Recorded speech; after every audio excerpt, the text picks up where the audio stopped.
Kingdom Outkasts podcast is a platform for us to simply express our thoughts, opinions, and experiences concerning our faith and events around the world. We're here for your entertainment, encouragement, and edification of the body.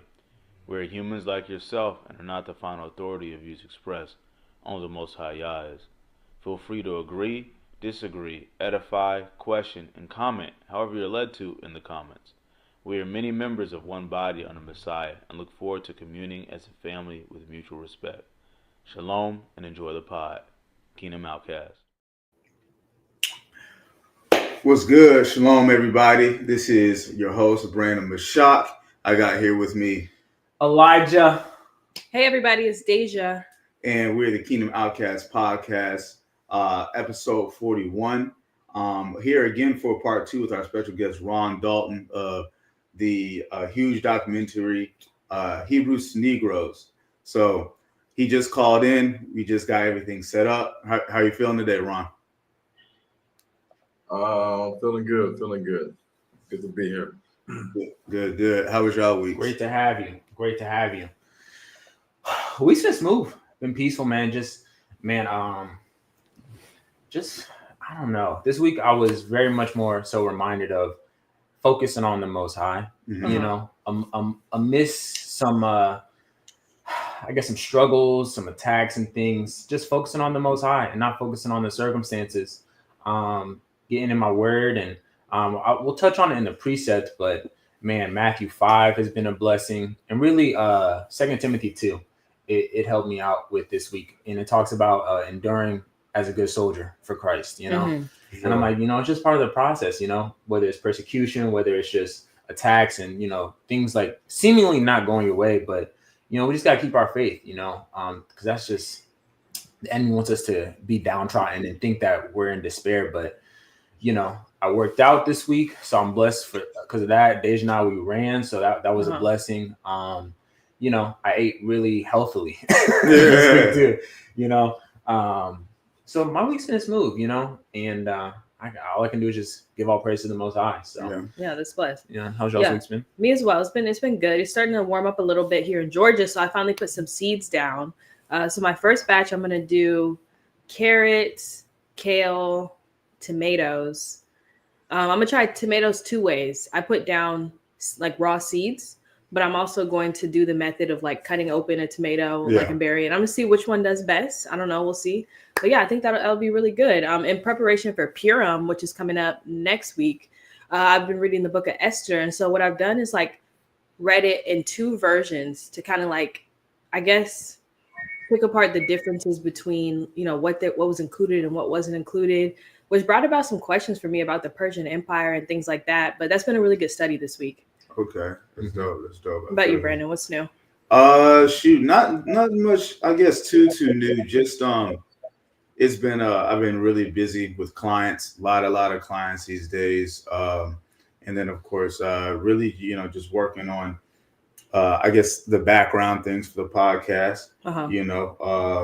With Ron coming on the first time, there's been some people in the background, talking about how can they contribute and how they can, kind of get behind the podcast and support. And, support. And so, we're going to talk about some call into action, today. That's good. But my week has been pretty blessed, man. I've been reading a lot out of the well, I wouldn't call it apocrypha, but the Book of Nations, Descendants of Jim and Asher, that I told y'all about, before. Rereading that again. If you don't know, Brother Ron, and you could also look into this your own, but apparently some writings were found in 2020 and translated in 2021. And I actually looked up the translator himself to talk to him and get confirmation on these. But they found some brass and gold plates and some mounds in Sweden, and it apparently accounts the tribe of Asher leaving Jerusalem, Judah, Africa, migrating to the north and coming to Africa. But And it has some, it talks about some prophecies in Revelations as far as like the little book, John had to follow and stuff. So it's, it's definitely interesting to me. It also reveals how some of these superheroes like Thor and people in our people in Marvel, the superhero, like Marvel are characters. actually, our people, you know what I mean, who've been whitewashing today, So yeah, I learned that in the book of Jasher. Yeah, for sure. So Brandon, real quick, not to cut you off. What's up? Do you know how to take these yellow boxes off the screen? Oh, it's doing this thing. Okay, cool. But all right, well, I'll get to that in just a moment. Yeah. But Ryan, how's your week been? Yeah, I see it. I see the yellow box on your face right now. Yeah, I'm like, Yeah, ops. I don't know if this, Oh, maybe that'll take it away. no, it's still there.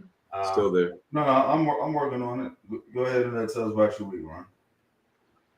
I did a Zoom the other day, yesterday, about the Leave the World Behind movie and all the subliminal messages and things in there that were a warning for Black people.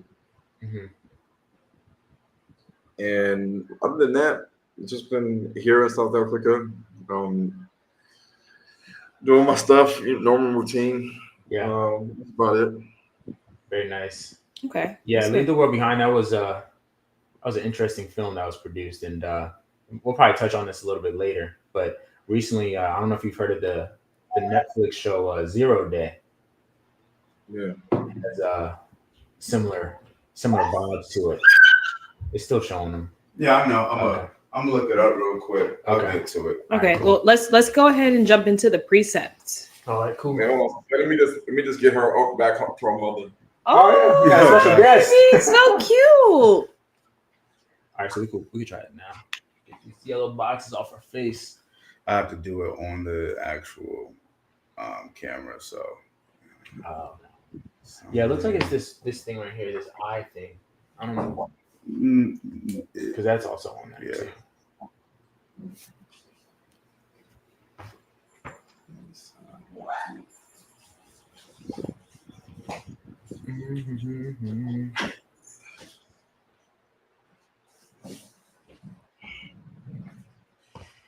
All right. And for those, The box is still there. Oh yeah, no, I'm looking up how to go in here and take it off real quick, just because I don't want a whole bunch of stuff popping up on the screen trying to do it. gotcha. Okay. Make sure you guys be aware of the tickers that we have here below. Check out some Brother Ron Dalton Jr.'s content, h2ntv.com and the negronetwork.com. Make sure y'all check some of that out. Subscribe.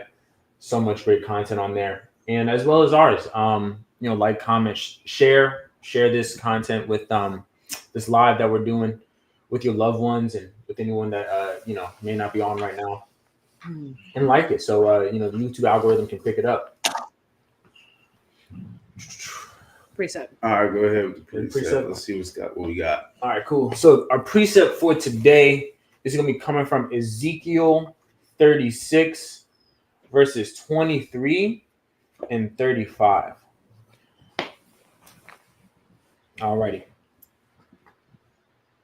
And it reads, the Most High's word reads, "And I will sanctify thy great name.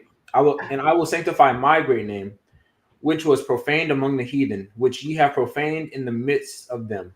And the heathen shall know that I am Yahweh, saith Yahweh Elohim, when I shall be sanctified in you before their eyes.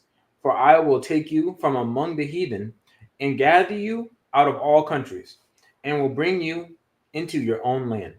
Then will I sprinkle clean water upon you, and ye shall be clean. From all your filthiness and from all your idols will I cleanse you. A new heart also will I give you, and a new spirit will I put within you. And I will take away the stony heart out of your flesh, and I will give you an heart of flesh. And I will put my spirit within you, and cause you to walk in my statutes, and ye shall keep my judgments and do them. And ye shall dwell in the land that I gave to your fathers, and ye shall be my people. and I will be your Elohim. I will also save you from all your uncleannesses, and I will call for the corn and will increase it and lay no famine upon you. And I will multiply the fruit of the tree and the increase of the field, that ye shall receive no more reproach of famine among the heathen. Then shall you remember, your own evil ways and your doings that were not good, and shall loathe yourselves in your own sight for your iniquities and for your abominations. Not for your sakes do I this, saith Yahweh Elohim. Be it known unto you. Be ashamed and not confounded for your own ways, O house of Israel. Thus saith Yahweh Elohim, in the day that I shall have cleansed you from all your iniquities, I will also cause you to dwell in the cities, and the waste shall be builded, and the desolate land shall be tilled, whereas it lay desolate in the sight of all that pass by. And they shall say, this land that was desolate is become like the Garden of Eden, and the waste and desolate and ruined cities are become fenced and inhabited. Hallelujah. Hallelujah. Yes. So, what do you guys think about that verse, Brother Ron? I like that. I use that chapter a lot because it's the prophecy of the mountains of Israel, and it talks about how in the future that the Most High is going to do better for us in our latter days than our beginning, and that the mountains of Israel are going to shoot forth their branches and bear fruit, and the land's going to be tilled and sown, and the uncultivated, what they call desolate in the King James Bible, the uncultivated lands that are sitting in Africa at rest, and the animals just running around on them. These lands are going to be inhabited, and people are going to build, communities and farms on these lands. Because now in Africa, you drive through different cities, and you see all this desolate, uncultivated land. Right. It's just land. This is acres and acres of land. Nobody's there doing anything. It's just land for days. And Africa has more than enough land for all this to happen. And the only way that this land is going to be like the Garden of Eden is if the land already has water from below and water from above. The Garden of Eden cannot happen in the desert. So the scripture is not talking about Saudi Arabia and Sinai Peninsula and Jordan and Israel, because these are water stressed countries that they have a water issue, and they have a couple months where they get water, and then after that they're done. It's just the desert. And so these are things that I when I read this chapter in these verses, to me, it's pointing to the motherland. And us returning back to the motherland and seeing all the fruit and the increase that the Most High promised us in the land of our forefathers. We know that America is not our land, despite people teaching that now that it's our land and we don't need to go anywhere. The Most High has allowed us to be here, and our ancestors have died, and blood, sweat, and tears are in the soil in America. So therefore, it's our land. We don't need to leave. And I think these things are a deceptive doctrine to keep us from our land that we were taken from. And the Most High said that He will gather us from among the heathen and bring us back to our land. So the simple fact of gathering us and bringing us back, we know that means movement. Movement is going to happen to bring us back to our homeland. And I'm already here in South Africa, so I can see with my own eyes how this is everything that the Bible describes of. You know, even like a couple of years ago, I was leaving my home and I saw a peacock. Oh wow. Oh wow. Walking around, and the peacock is one of the animals that King Solomon used to get when he used to travel to Ophir, and he would get apes and peacocks and gold and silver and ivory, and ivory comes from an elephant, and elephants are not indigenous to Israel. Right. They're not indigenous to America. So we got to pay attention to these things. Right. Peacocks are seen in the Congo. They're seen down here in South Africa. Elephants too. So it's all here in the Bible. That's good. Let's go to the Hebrew word. Very true. Well, shoot, let me. I want to get a little something, man. You know what I'm saying? I was just gonna. I love that that verse as well. And especially when he's talking about he's going to clean our inner parts. You know what I mean? Yeah. Very important, just because the main reason why us uniting as a people has never worked is because it hasn't been done after real biblical righteousness. You know what I'm saying? Every single moment from this new Target, thing Al Sharpton trying to do, from the town that Lake Lanier, used to be, from every single situation. None of it has been done with the Most High first. Come on. You know what I'm saying? Yeah. And biblically sound in how we should go about it. Yeah. And that's the main thing that's going to cause us to actually be able to unite as a one nation, is when we do it in the righteousness of Yah, and when we start to purify ourselves, and not just being led by false leaders and false doctrine. Yeah, that's a good point. That's a real good point. I like how he says in this verse, I'll put a new spirit in you. Give you a new heart. And I think that's what we're seeing with those that are truly worshiping the Most High in spirit and in truth. Us being filled with the Holy Spirit. And really, like kind of what you mentioned, Ron, is I feel like when you read the Bible, utilizing some critical thinking. Where is ivory native? Where is silver and gold native to? Where are these in abundance? And really just turning on our brains and be like, okay, in the continent, and just putting two and two together, and then coming out of the lies. But for our Hebrew word, we have it's actually 3 words. It's like a phrase, and it comes from, I think it's from maybe 24. Yeah, it says in 24, in Ezekiel 36:24, it says, "For I will take you from among the heathen and gather you out of all countries, and will bring you into your own land." So our Hebrew word is the three word phrase, your own land. Brandon, you got that? Or yeah, for sure. Okay. So that is Adama, right? Strong's Concordance 127, Adama.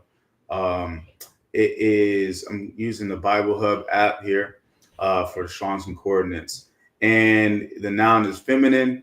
Again, it's pronounced Adama, and the definition is ground, land, earth, soil.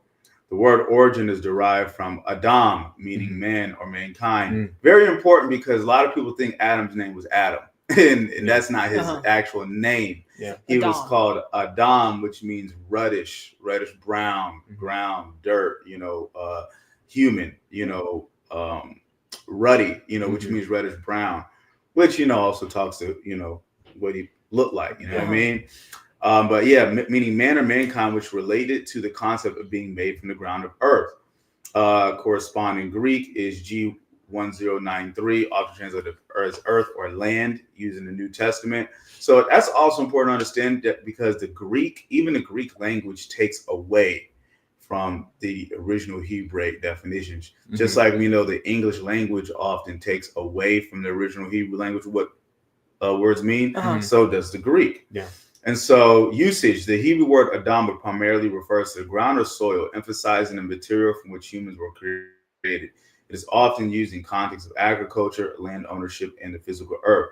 The term underscores the connection between humanity and the earth, as seen in the creation narrative, where man is formed from the dust and the ground. In Israelite culture, the land was a vital aspect of life, providing sustenance and identity. The promised land was central to Yah's covenant with Yasharal, and the fertility of the land was often seen as a sign of divine blessing. The concept of Adama also reflects to agrarian lifestyle, that means agriculture, the agrarian lifestyle of the Israelites, where the ground was tilled and cultivated for survival. That's good. I love the connection between Adama and Adam. I think that's really dope. I've never thought of that before, as far as the land and the first human being made from creation. For sure. Okay. Current events. So I think the first one we have here is the Ethiopian War.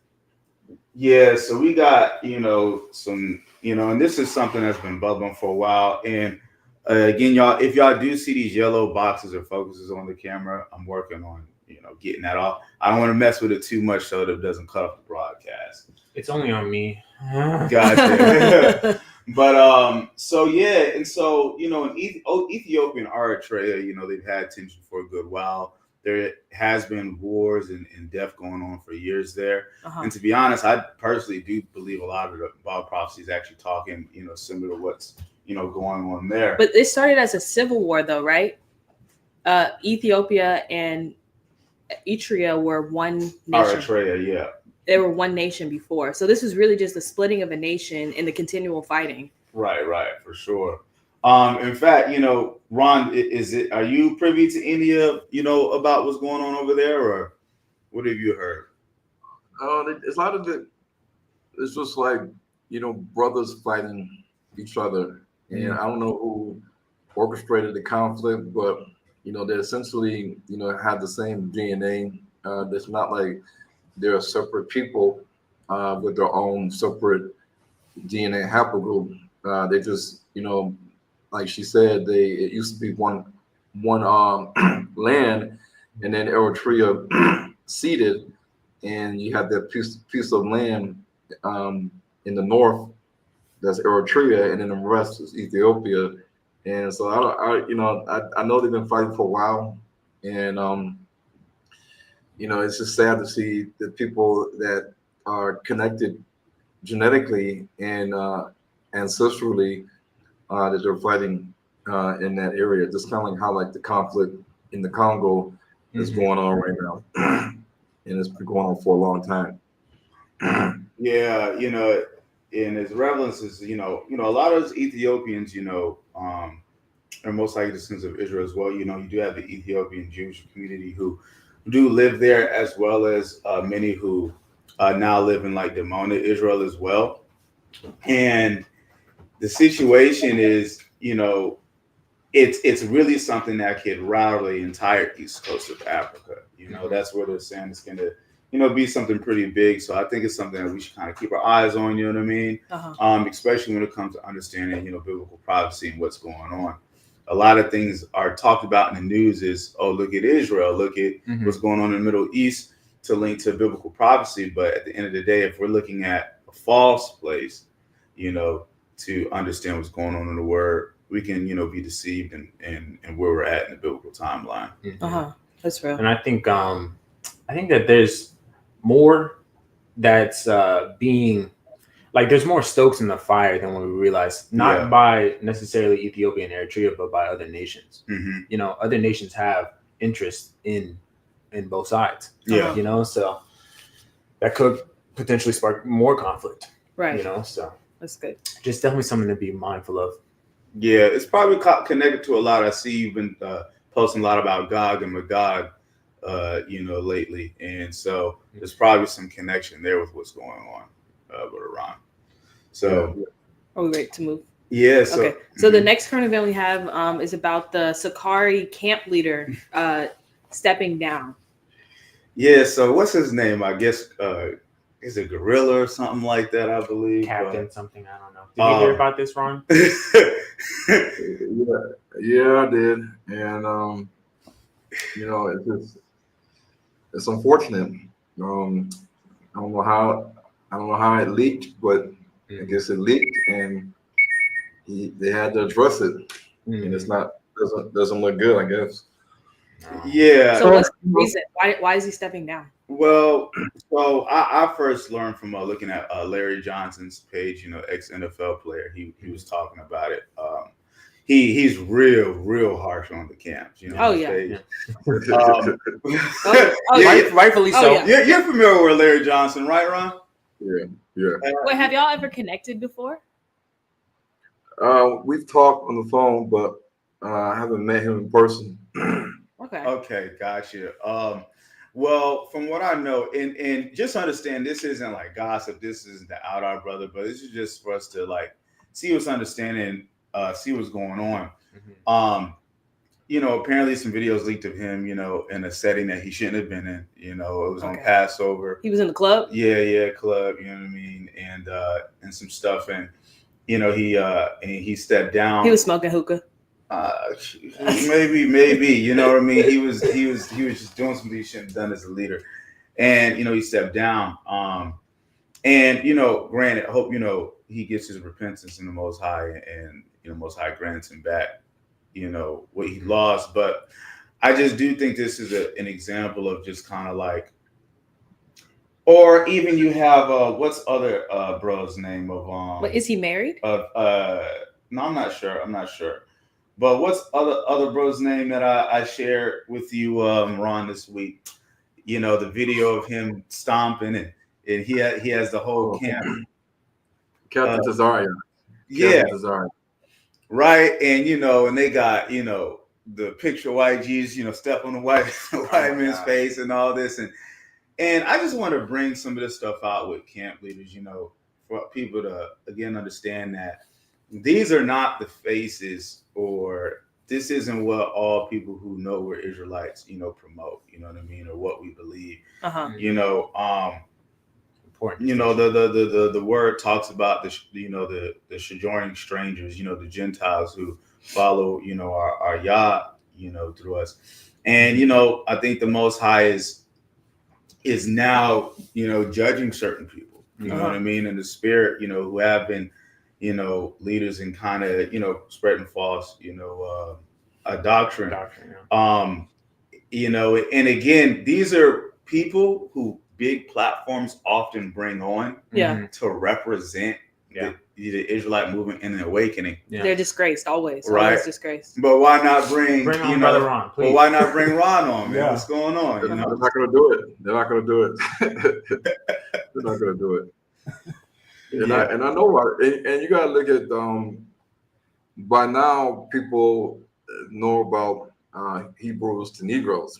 They know about it and what happened. And these guys, they know how to reach Brother Nathaniel, IURC. They know how to reach Captain Desariak. Let me see. Am I still here? That was me. My bad. Okay. Yeah, they know how to reach those other guys in the camps on all these big platforms, but they don't never email me, never get me on the same platform with these guys and Tariq Nasheed and Dr. Umar Johnson and other Christian apologetics or pastors. They never do it, and I think that they avoid me for a reason, because of what they don't want me to say on their channel for all the thousands of listeners that they have, that they could, hear these things that I'm saying, and then it starts to plant a seed in their mind that's different than what the camps are normally saying in showcasing on their videos when they have the white people come to their camp demonstrations or anything that they're doing, like stepping on white Jesus and calling the white man Esau and he's the devil and they're gonna be slaves in the kingdom. These are kind of things that we see that they're showing on these platforms, and they're not really talking about anything else, like the things that I talk about that are of high importance and relevance. And it's just like people are seeing the face of the Israelites from their lens, Right. and so it makes all of us like they look at us too as though we're part of that movement. You know, like you guys believe the white man's the devil and he's Esau and he's our brother, but yet we hate him, and you guys will be slaves to the kingdom. There's no salvation for you guys. You know, all this stuff. So it's just so we see all the time on every platform, especially white platforms that have them on there. You see typically is Captain and Bishop Nathaniel. Yeah. And who else? Yeah, and Girly Hebrew and other camps, but they never have me on there. Never do they email me. And actually I've emailed some of these platforms that they have been on, and I don't get any response. Wow. That's difficult. Yeah, I feel like when it comes to this camp situation, if this person was caught in the club or something like of that nature, I think you've been doing these things and living a double life, and you were just caught this one time on camera. And when it comes to dismantling doctrine, people don't like to have that conversation because they built their ministry around certain doctrines. So if you start to dismantle those doctrines, now you need to roll things back and say, well, we were wrong, and therefore going forward would do things this way. And now leadership's in question. Like they'd rather keep doing wrong even if they know it's not biblically sound, because now everything's in question. Like how you built this ministry is now in question. Yes, that's exactly why. Okay. You nailed it. Yeah, no, I definitely. I do think these platforms purposely bring on certain people because there's an agenda to misrepresent, you know, the awakening. It's like, you know, if we can belittle the identity of these people, you know, then we can keep, you know, people interested to a minimum. Yeah, you know, that's right. And then when it comes to like labeling people as whiteness and blackness, you really can't determine someone's whiteness by their appearance, which is what I was learning by reading the book of Esther. When you're talking about, you know, the Persian Empire and these places, like skin tone doesn't really define a lot because our people come in every color, and you can have white looking skin with blue eyes and have a black mother. So I don't think that we should get so locked in on definitions of white versus black. Like you're going to be misrepresenting people if you look at it that way, I think. Yeah. Okay, race doesn't, the old world didn't look at race and color. They looked at nationality, you know, because you can have different tones, you know, from different nations, you know, so, and that's, you know, and that's really race is a very new concept. Racism is like nationalism is disguised as racism, to be honest. That's good. We really look at it. Speaking of that, the next topic we have is racial tension in South Africa. Yeah, we got you know, we got Trump, we got here on Forbes.com. Trump offers South African farmers rapid pathway for U.S. citizenship after suspending aid. Real quick, President Donald Trump said on Friday that farmers from South Africa will be offered a rapid pathway to American citizenship following his executive order that pauses all federal aid to the country. As Trump and Elon Musk have criticized South Africa officials for a new law they argue discriminated against white farmers. And so real quick, Trump wrote in Truth Social post that South Africa is being terrible to farmers in the country, adding any white farmers in the country. Yeah, white farmers, adding any farmer with a family seeking to flee South Africa for any reasons of safety will be invited to U.S. with a rapid pathway citizenship. So they've halted funding to South Africa, basically. The executive order went out on the February 7th. And, you know, this is they've committed $440 million in federal aid to South Africa in 2023. Yeah, but they basically stopped all that. I think it is all laughable. Yeah. You know. What has it been like there in South Africa? Like, are these white farmers truly being persecuted, like how, you know, they're saying over here in the West, or is it?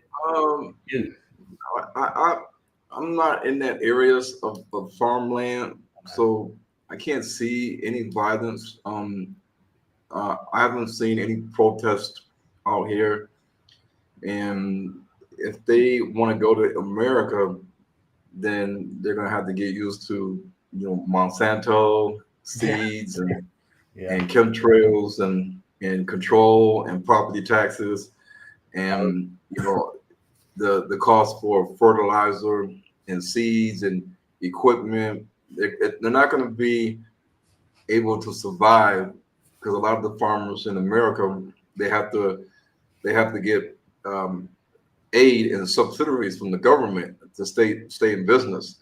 And then they can't keep up with the rising cost of property taxes and inflation and all these things that the farmers in America deal with. And then they don't understand that America is collapsing right now. So why would they want to flee to America when they're already in a good area right now, but they're being told that they have to leave. So if anything, maybe they should go back to their homeland in the Netherlands and farm there. But I don't know what they're gonna do. I just think that it's Donald Trump is giving them a pathway to citizenship in America, and some people already look at America as though it's like the land of milk and honey, and it's the best place in the world. And who would not want to go to America? There's a lot of Africans here that would love the chance to go to America and become citizens. It's like when they see us there, they say, "Man, I wish I was in America. Can I go with you when you go back?" And I say, "You don't want to go there. You're gonna struggle like we struggle there. You got it good here. You just don't understand what we go through in America." So it's just like I see it on the news, and I'm like, I don't think they're gonna leave. I don't think they're gonna leave.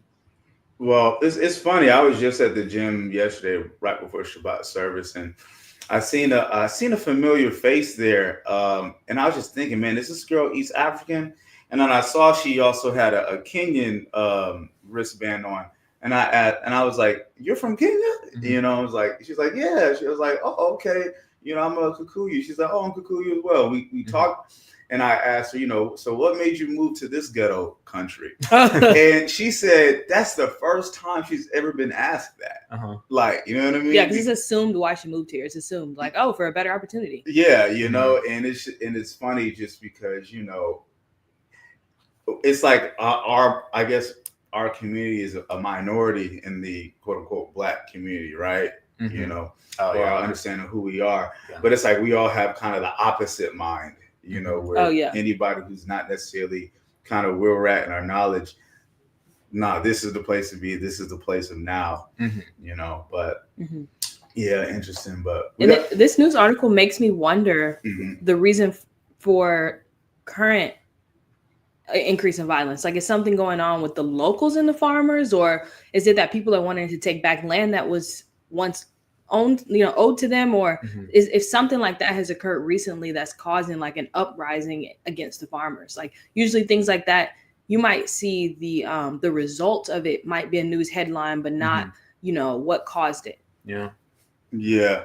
And just another notable thing is just how people want to get on the tech wave, right? That's where a lot of money is, but the more we technologically advance in this AI stuff, the more Africa and the Congo is sucked dry of his resources, and more wars keep breaking out there. So I think that's also something also keep in our minds is the more we keep advancing the technology and the AI, the more the Congo region is suffering. That's real. Which is counterproductive, to what we're trying to do as far as even create our own. So, I have a question for you, Ron. I guess in regards to you being in the continent and everything, how have you seen? Because I think one of the perspectives that Negroes here in America, like they have of, I think we'll touch on this later a little bit, but Negroes here in America, it's like there's kind of like a divide almost between Africans sometimes, between us here, Blacks in America, and then they think of like Africans different, and kind of vice versa.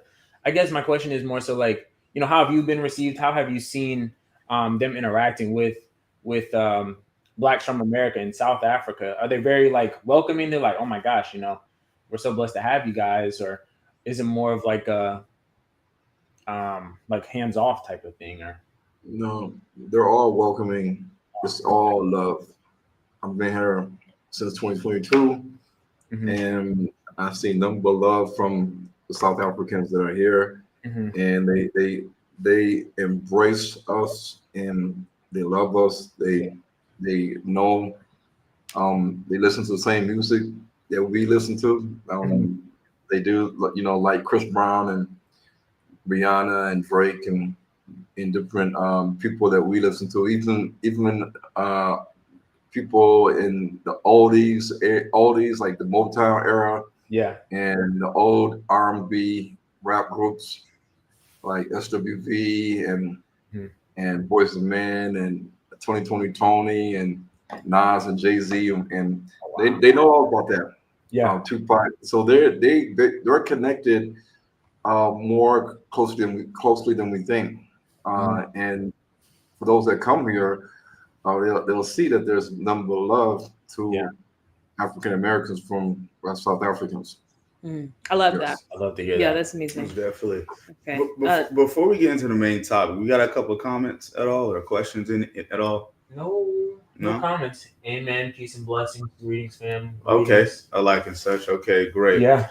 All right. Well, shoot. Main topic. Yeah. Okay. So today we wanted to have a conversation and hear from you, Ron, on the topics of the land of Canaan, the movie Leave the World Behind, and also just having a discussion on the Bantu people in sub-Saharan Africa. And I know you got some presentations or some stuff that you want to share. So, where would you like to start on that? Let me just share real quick on. Cool. Yeah, we're going deeper today, you guys. Get your notebooks out. If you haven't seen the first podcast that we had with Brother Ron a couple of weeks ago, like 2 weeks ago, maybe. Yeah. Definitely, after this, you want to go check it out. And see that introductory. And for this, we're going deeper into, where the promised land is, what we need to be doing in this community, and really, calls to action on how can we start actioning instead of talking. We got a lot of, leaders, like you mentioned, we got, Umar, you got people like Reza Islam, you got, a lot of names of Candace people. Owens. Oh gosh. I mean, you got your Boule members or house Negroes, Al Sharpton and certain folk, who are kind of keeping us in this loop, So we're gonna get into some. And real quick side note on the house Negroes.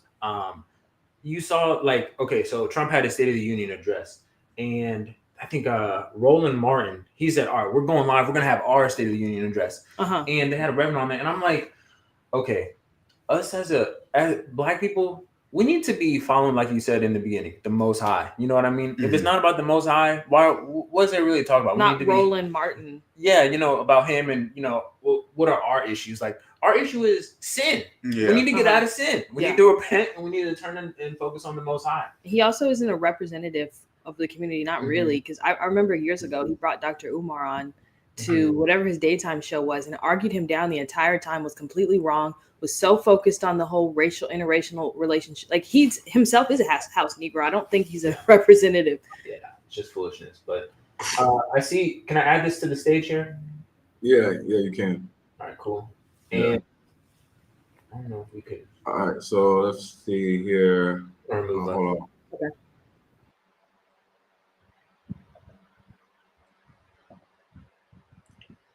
All right, you can see me moving the screen. You can see me moving the screen. Can you see it moving? The screen.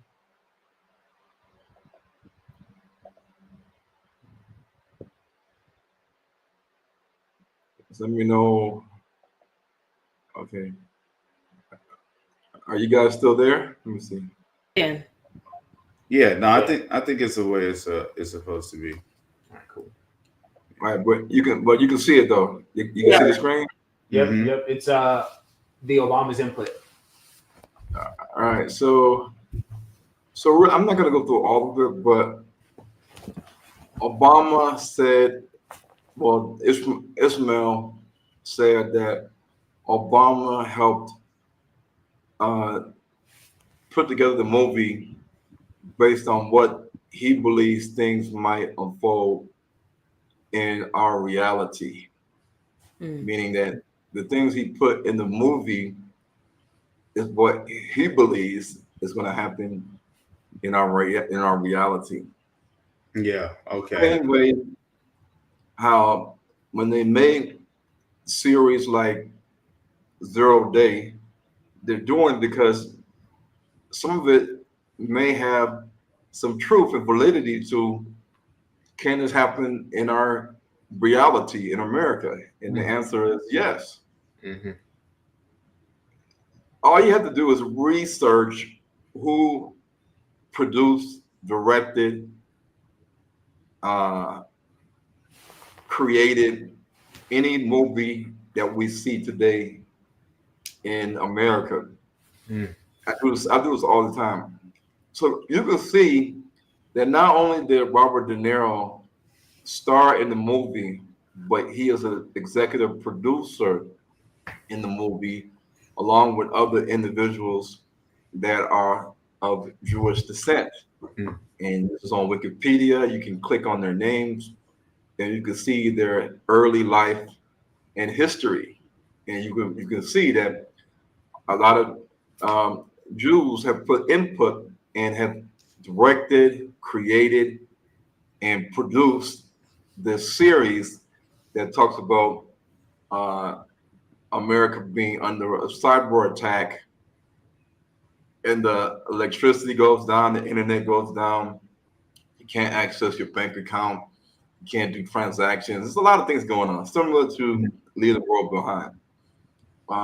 And Homestead is a movie that they had come out, I think, last year, about people that had to create their own homestead community to survive when America and the society in America collapses and people are running around trying to survive. They're hungry, just like The Walking Dead, except for this is not zombies. So when you look at, real quick, when you look at A Leader World Behind, there's a lot of figures that they show, and they want you to pay attention to details like garden, farm supply, rice, water, meals ready to eat that he's loading into his truck. And we know that you cannot feed yourself if you do not own land and you do not have a farm. Most blacks do not have a farm or a garden, and let alone we don't have this to be able to sustain ourselves if the grocery store can't do it for us. In Africa, in the non-developed areas outside of the city, you have the villages, the unwalled villages that the Bible talks about in Ezekiel 38, neither having bar nor gates, people that are dwelling in the midst of the land in peace, rest, security, and safety. These individuals that live in these houses, they don't pay property taxes. They can't have their house or their land taken from them because they are a part of a tribe, a clan, a family, a people, and the land belongs to them. They live on the land. Only in the developed areas where the municipality needs to keep up the services like water, electricity, sewage, trash, the roads, then they can try to tax you with property rates. They call them rates. And even then, you have to not pay for a long time before they can take you to court and try to fine you, up the behind, and then try to jail you, put you in jail, and threaten to take your house or your apartment in the inner city. But outside the inner city, where most of Africa's land exists, because in each country in Africa you have your major cities like Accra and Nairobi and Kampala and Kigali and Kinshasa and Johannesburg, and Lagos. Yeah, you got your major cities, but outside of these major cities, you got villages, and they don't have property taxes, so they can't eat off the land. They can't have boreholes and wells that have free water. They can, if they have the money, get solar panels and have free electricity. So yeah. oh, go ahead. You No, gonna say it's, something? yeah, this is why I always say if I ever buy a house or buy land, it's not going to be in the In country. America. You know what I mean? That's So good. So America's doomsday plan, we have to look at the fact that when America falls, then how are you going to eat? How are you going to, if you're in the dark, like 0 day, and the satellites are out, like leave the world behind, and communications is out, no internet, no cell phone, no electricity, no satellite, you're just stuck. You don't know what your family's doing, where they're at. Are they okay? How do I get to them? Are the roads blocked? Is there checkpoints? Is there violence in the city? Has the city been bombed? Is there armed rogue terrorist groups on the prowl? You don't know what's going on because you have no communication. TV's not working. You're just like lost. So in that case, you can be scared to even want to leave your house, to even try to go to the grocery store.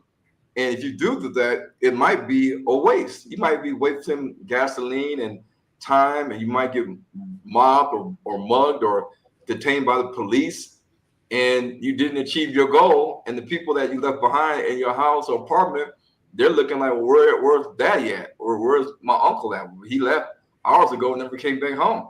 yeah. And so you don't have no food, and you staying in the Bronx or in Harlem or in Brooklyn or in Detroit, that after a while you're gonna say, well, I'm hungry. You don't have nothing to eat. The refrigerator's empty. The stuff in the freezer is spoiled, and we're gonna run out of food. Then what you're gonna do? But these guys, people in Africa, no, they're good. They may not eat filet mignon and T-bone steaks every day and order pizza and Chinese food. No, but they're gonna survive. They have they have a roof over their head. They can get water from a well or a borehole or a lake or a river. They can boil it, and they can eat rice and sorghum. They can eat bread. They're gonna survive. Yeah. We're gonna die. Yeah. And these signs that they show in the movie all point to areas in America that had a history of slavery. Slavery of slaves from the kingdom of the Congo. And this is just a known fact. Even slaves that had ran away from the British colonies of Georgia and the Carolinas, and they fled to Florida to seek freedom under the Spanish territory at the time that did not uphold slavery and the laws. They were separate from the English colonies, so they didn't enslave Negroes. So, but the Negroes that came there had to convert to Christianity and serve in their army in order to stay there as a free man. And this is in Florida, before the Florida Spanish colony succeeded their colony to the British. And the British said, no, you guys are slaves. We don't care what happened in the past. So all these things, the white lion that we see in the movie, that's slaves from the kingdom of the Congo, 1619, the beginning of slavery, and then years later, the treasurer came bringing more slaves to Point Comfort, Virginia.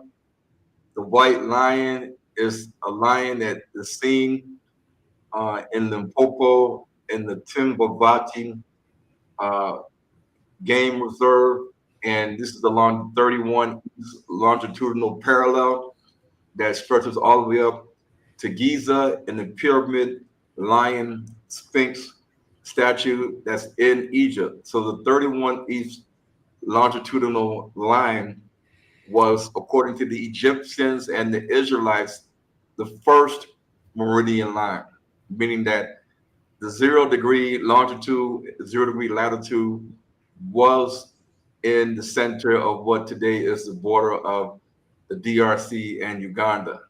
And the white lines are native and can only be found in northeast South Africa or the area of Limpopo.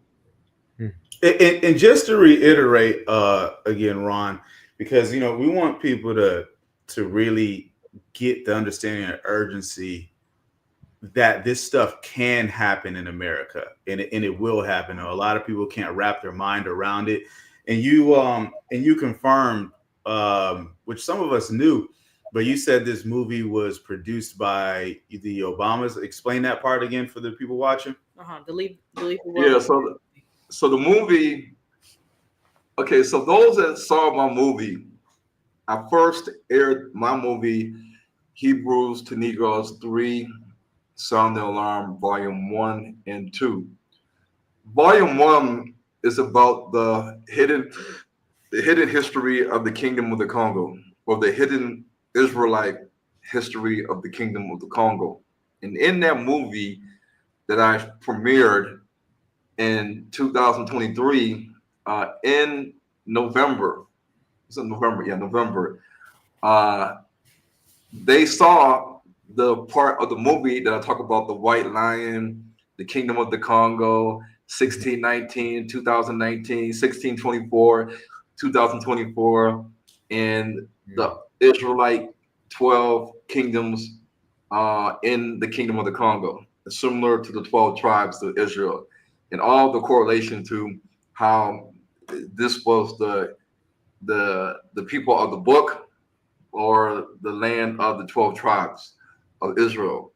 And then Netflix premiered The Leader Work Behind, I believe it was in December of 2023 or January 2024. And when I seen the movie, because I was getting ready to leave and go back to Africa, when I seen the movie, I said, is Obama a time traveler? And does he follow Hebrews to Negroes? Because how else in the movie does he have all this connection to the white lion and the Congo and 1619 and blah blah blah? How does he know all this stuff? Yeah. Yeah, I seen it. When I seen the movie, I said, man, this is everything that's in my movie. Right. Yeah. That came out a year before. Yeah, it came out like a couple months after my movie came out. Oh, okay. To add even more credibility to what you said, people can actually research this map for themselves. Harvard University, Harvard Map Collection, Sanuto, Sanuto, 1588. And you'll see Ivory Terrace in Latin. And if you translate that with Google Translate, it'll show Land of the Jews as the Congo region. Yeah. And so sometimes you need those old maps to show people, hey, this is what they called it,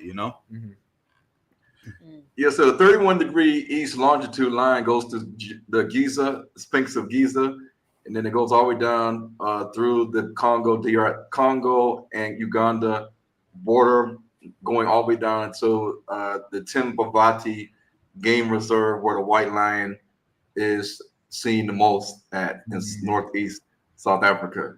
So over periods of time, the white man didn't want to use the meridian line that the Egyptians and the Israelites had that cut through the 31-degree east meridian line, longitudinal line. They moved it to Ghana. They moved it to where it cuts through Ghana in the Atlantic Ocean. They had a meeting in 1884 where all the white people came together and said, okay, we're going to have to change this line, and we're going to move it to where we see fit. And they moved it to where it intersects the Atlantic Ocean right below Ghana. And this became the new prime meridian longitudinal line, 0 degrees. And the equator, of course, you can't change that. So they had to change the meridian line, so that the 0 degree longitude, the center of the Earth, is no longer in Africa or in Central Africa, like where you see where it is right now, but it's in the waters of the Atlantic Ocean. And we know the equator cuts through the Congo, Uganda, Tanzania, not Ethiopia, not Israel, because the equator is right there at 0 degrees latitude, and it cuts through Gabon, Republic of the Congo, the DRC, Uganda, Kenya. Okay, I thought it cuts through Tanzania, but it doesn't. So it cuts through Kenya and Uganda and the DRC and the RC and Gabon. Okay, so when you look at the 0 degree, it's 0 degree in the ancient times was right in front of the mountains of the moon, or Mount Stanley, aka Mount Windsor. And it's right in that smack dab region where you will see the DRC and the Congo territory. And the Mount Stanley range or Mount Windsor is a mountain range that encompasses both the DRC and Uganda. So at the foot of the mountain, is where you have a lot of the forest, where a lot of the pygmies are living at, the little black people, and then of course the Bantu people are also living in these areas as well. My mom's side of the family. There's a lot of pygmy coming from my mom's side. Yeah. I feel like it too, though. Some places we went, I feel like some people were so tiny. Like we went to a restaurant, I remember Elijah was talking like, to the people, and they were like, "Yes, sir," like this, looking all the way up. Yeah, no, it's funny when I did some Jed match DNA. My dad's side of the family are kind of tall. My mom's is all like 4'11", barely reaching 5'5", and it's a lot of pygmy coming from my mom's side. So this kind of shows. Yeah. But go ahead. So part one, they showed you the house, and the house is like, to me, the big house, because everything that Obama puts in the movie has a slavery undertone to it. Slavery, Negro undertone.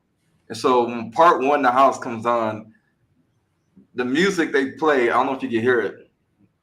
Let me see. Let me play it. I want to show you what they play. Can y'all hear it? Yeah. Yeah.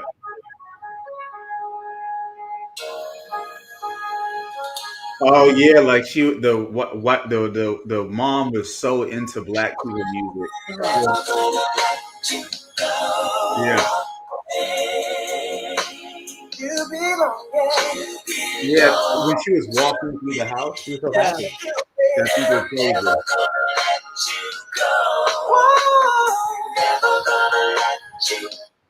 And okay, so they played this song right until this part right here. Hold on.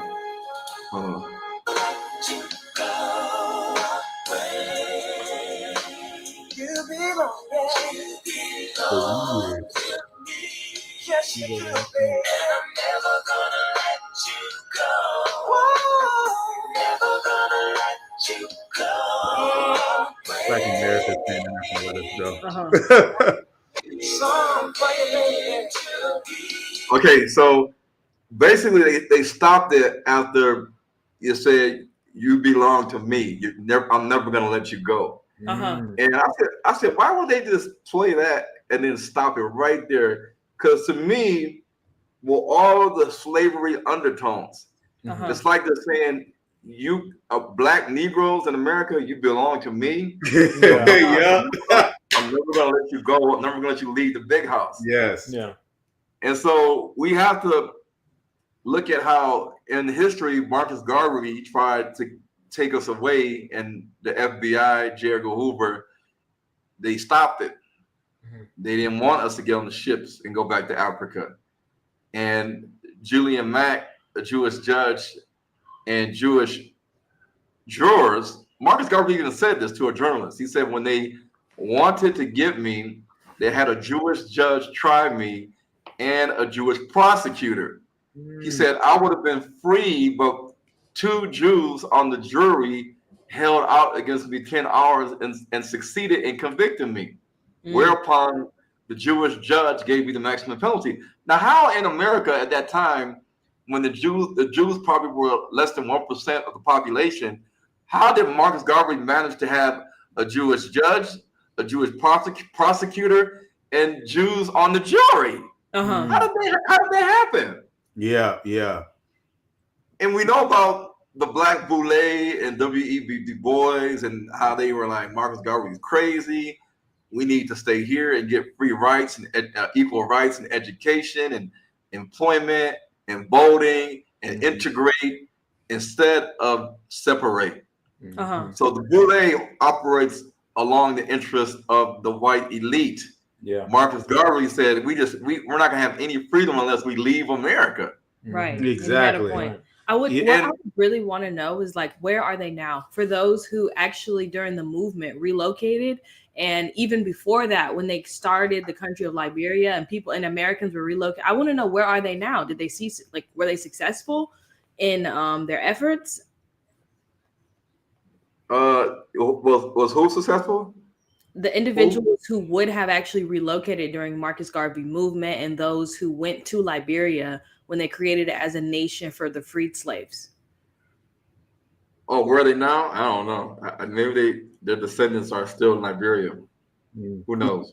Yeah, well, you know, one thing that's that you shared, you know, I'm gonna find it. But, you know, one thing that a lot of people don't realize is that, you know, a lot of the slave ships were Jewish. A lot of the plantations themselves were Jewish, you know, which, you know, is in connection to this, but whole nother rabbit hole.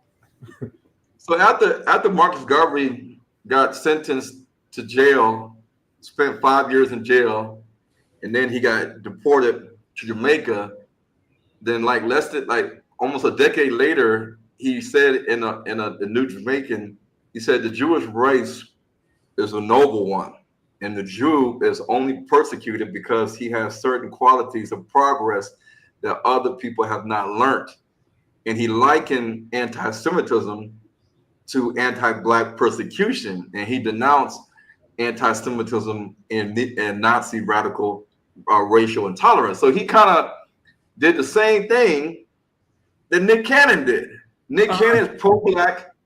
He said, we are the real Jews, and and he's pro-African. And then once he said what he said, the Jews swept in and they said, no, we're going to punish you, and we're going to re-educate you so that your ideology and thinking about us, you're going to make sure that you change this and publicly tell people, look, I've learned a lot about the Holocaust and the Jews. Oh my God. And he said, while the Jewish experience encompasses more than 5,000 years and there is so much I have yet to learn, I have had at least a minor history lesson over the past few days, and to say that it's eye-opening will be a vast understatement. After he got his history lesson from the Jews about their history, their Holocaust, not our Holocaust, and our Israelite history, he had to sit there like he's a kid and be re-educated by the rabbis, and then he had to donate to the Holocaust Museum. He hasn't said nothing about it since. He has not. Or was it MK Ultra mind program? It's like Pastor O just said. He went on a mandatory field trip.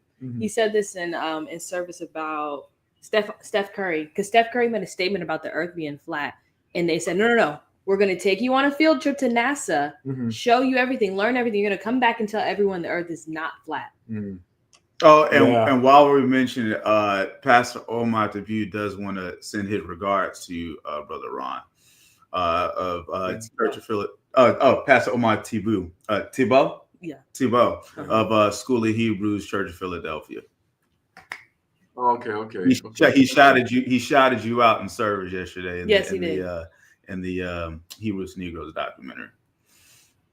Okay, so when you look at the land of Canaan or Canaan, the Hebrew letters is Kaf, Nun, Ayin, Nun, and it means to allow,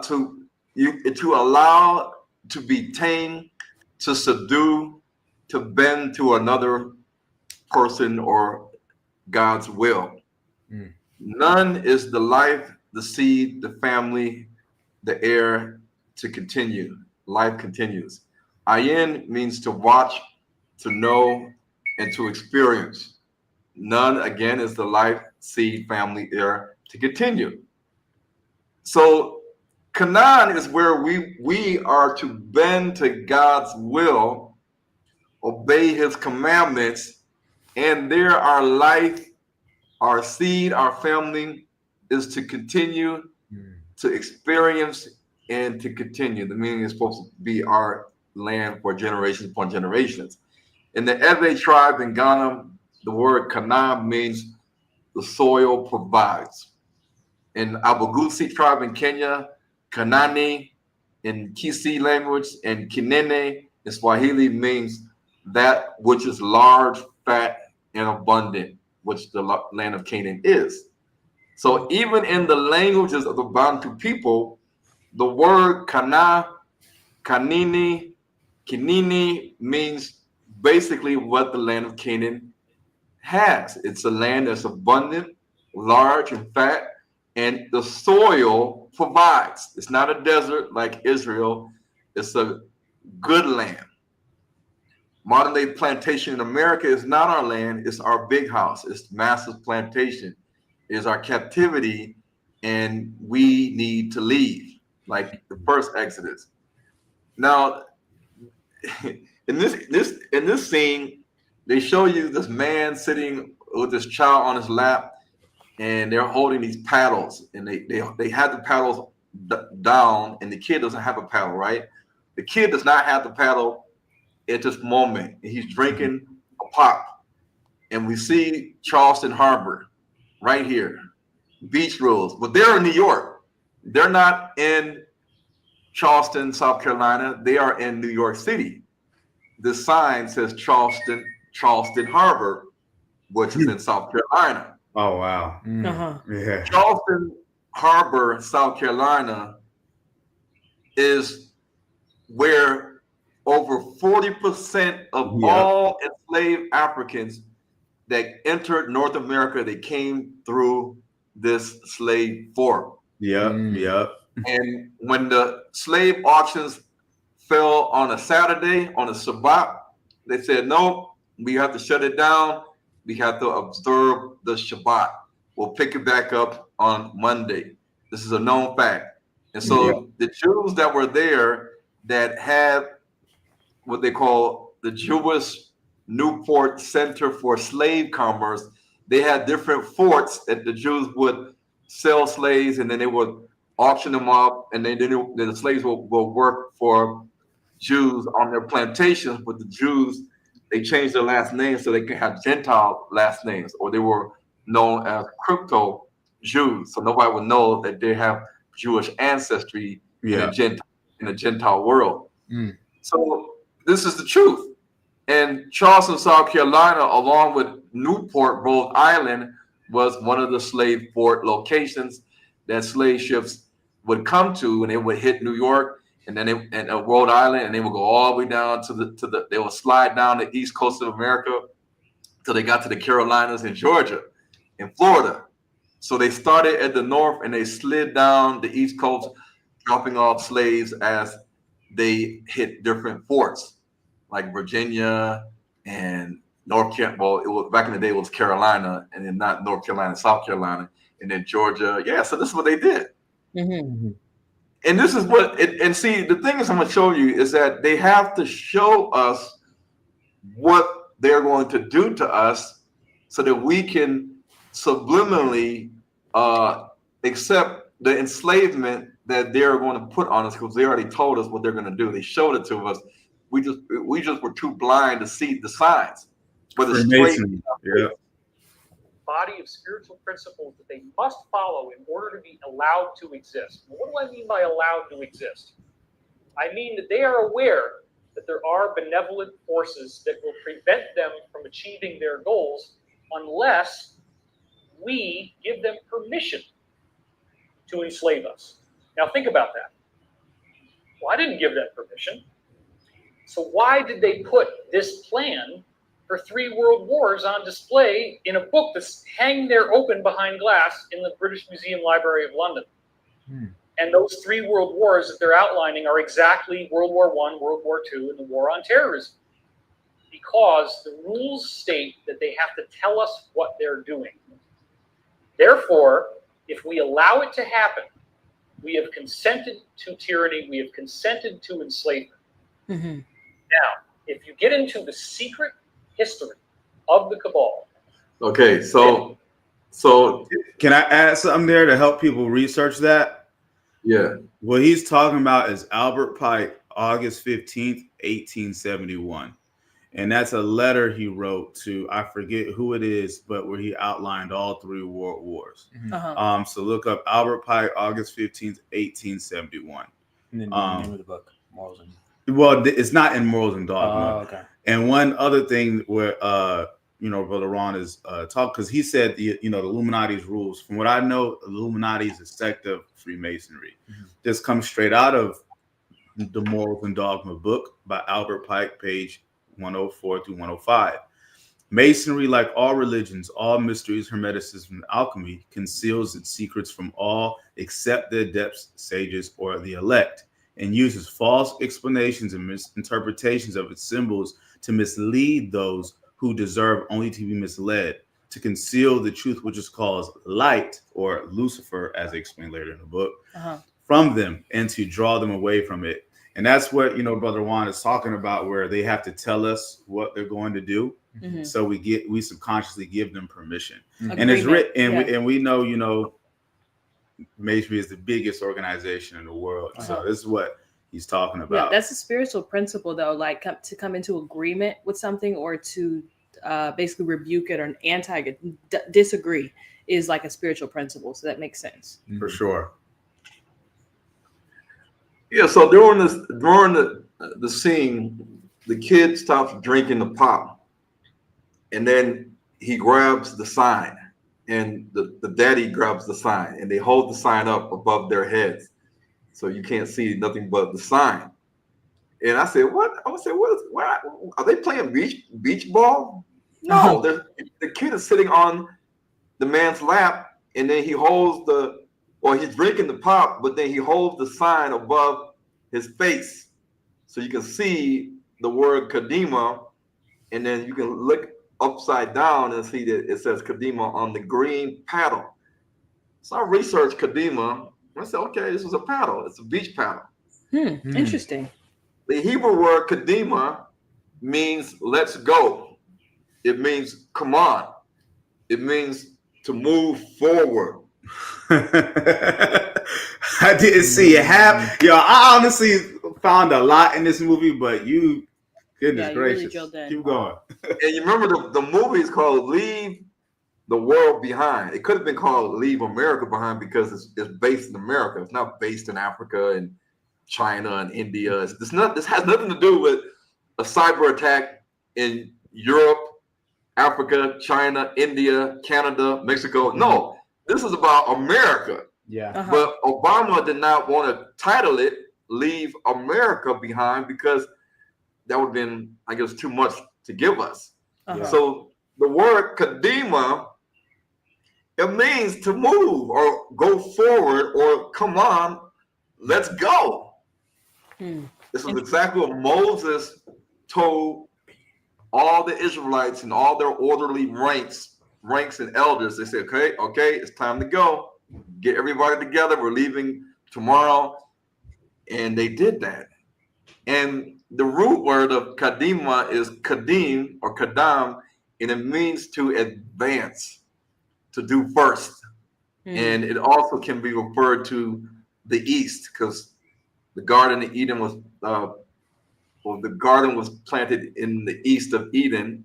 And some instances says that Kadam or Kadima means the direction of the Zion or Jerusalem or Canaan. Right. In this case, sub-Saharan Africa, because we know that the sun rises in the east and it sets in the west. And to get to Africa, our homeland, we have to go back to the east. Because when you look at when you're on the other side of the Atlantic Ocean, then you can see where the sun rises in the horizon, and you can see where it sets. You see that in South Carolina and in Florida. So all these things like Sag Harbor, they showed you on the cell phone, has to do with slavery and the slaves that the white man had in New York City that lived inside their houses and lived on the farms. And New York was the second last state to abolish slavery in the North. They had 700 enslaved blacks and Native American Indians that were servants and slaves under the control of white families in New York City. I mean, New York, the Hamptons, Sag Harbor, these areas in New York.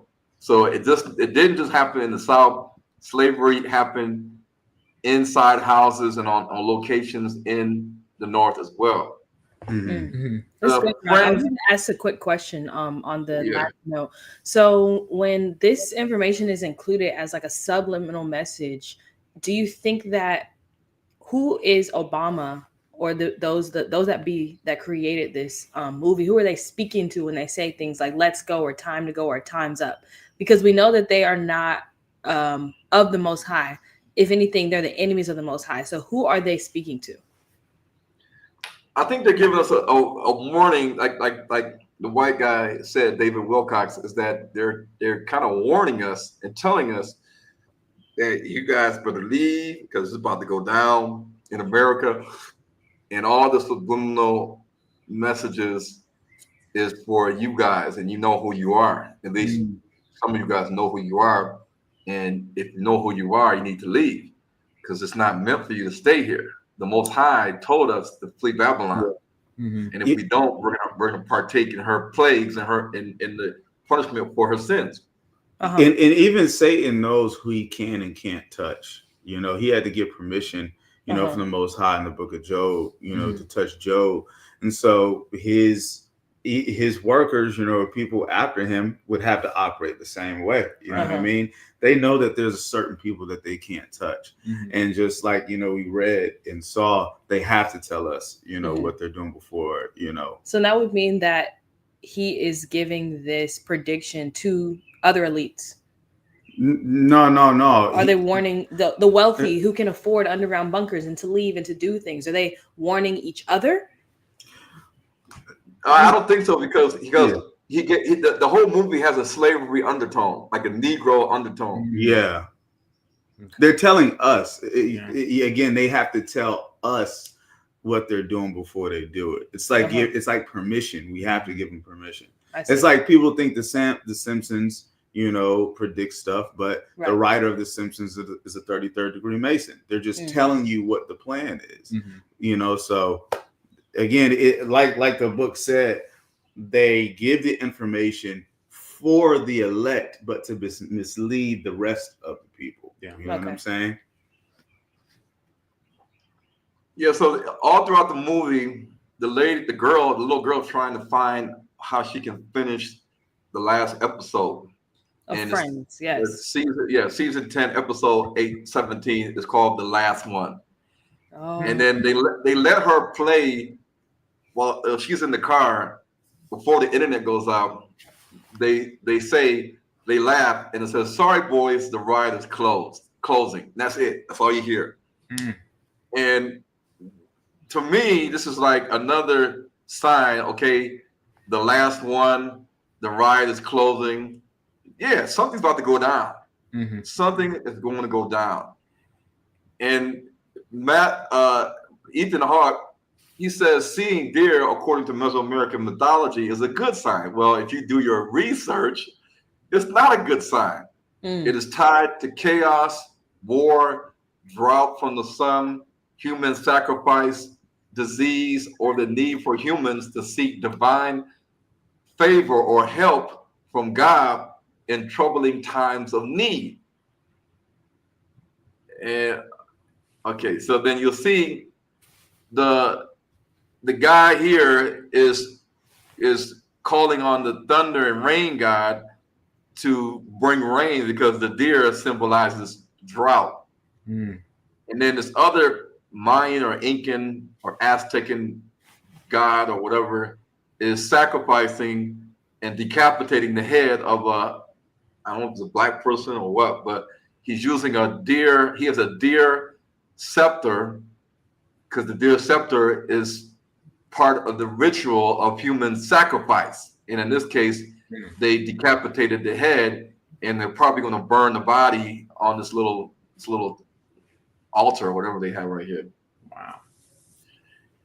And then they show you a clock, and you see the numbers on the clock, and the numbers looks like a unhappy face. You see how the face looks unhappy? Yes. But the numbers are right there, and you cannot help but look at the numbers on the clock. It's 11, between 11:16 and 11:17.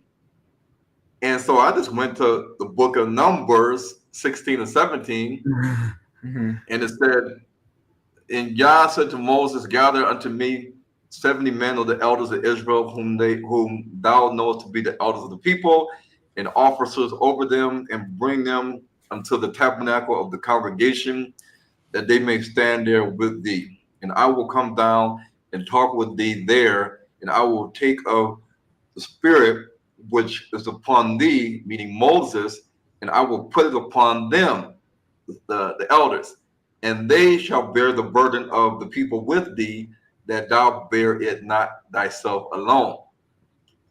And Moses tried, and he told the Israelites, hey, we got to go. And as they were leaving in the wilderness, many of the Israelites complained. Many of them, I think they didn't want to go. They stayed behind. They had lack of faith. They lingered behind. And those that lingered behind and lagged behind were weary and lacked faith. Amalek smote them, killed them. It says this in the Bible. And so that because of the lack of faith and the complaining that the Israelites had, Moses got tired. He's like, man, I'm tired of this. And he needed help. Jethro saw it, but then Moses said that you need these 70 elders to help you. And here we see on the right, Wakanda, Black Panther's looking up at Moses Magnum. Why? Because Moses Magnum stages a coup, and he takes over the territory of Canaan and Wakanda. After he does that, and Black Panther is not happy, Moses Magnum tells African Americans to join him. He says, I have come here to ask you to join me. I already have a place for African Americans, the homeland, my area called Canaan. We need to assure our economic independence by controlling Wakanda's vibranium mound. The African Americans say, I already have a homeland in the United States. Too much of my ancestors' sweat was invested in building America. This is that Uncle Tom house Negro mentality that we still see today. And we saw at the halftime show, even though Samuel Jackson is telling Kendrick Lamar to play the game, and at the end it has the game controller. It says game over, warning, and it says what's the other thing? It says warning and wrong way, warning, game over. But the halftime show did not mean it was the end of the game. So why did Kendrick Lamar and the people that put that together, why did they have the word game over, wrong way, warning for everybody to see, including Donald Trump? Who is a self-proclaimed Hebrew Israelite as well. Right. Yeah. Exactly. So in the movie, listen how they say, well, we feel better if we stay in our house. This is what the Black people are saying to the white people. And they say, and the white people are, Julia Roberts and Ethan Hawke is looking at them like they're crazy. And they're saying, well, it is our house and we want to be somewhere safe. And they look at them like, okay, what's that supposed to mean? But that was a message that, okay, is America our house or their house? Our house. Our house is safety in Africa. America's going to go through hell. And when it goes through hell, there ain't nowhere going to be safe in America. Yeah.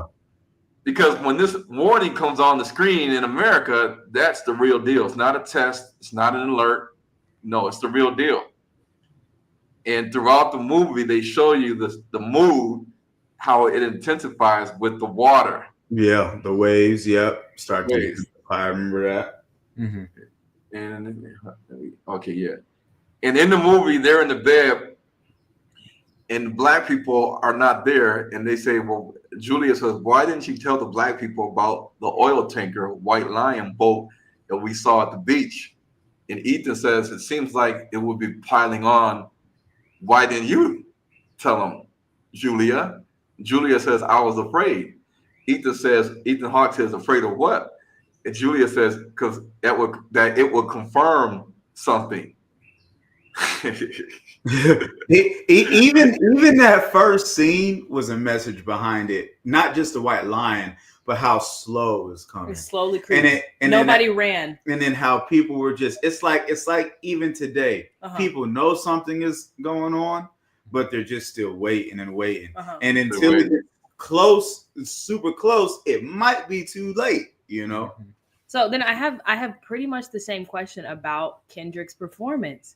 Who was he talking to? Who was all this messaging for? You see people on Facebook, on Twitter saying this was for those who are woke, and people who are actually woke were like, that wasn't woke. Who is Game Over? Who is he talking to? Who are these messages for? I think Game Over means the game is over for America, and warning is to those who understood the message, and there's a lot of other things in that performance, that like the hanging guy from the street light.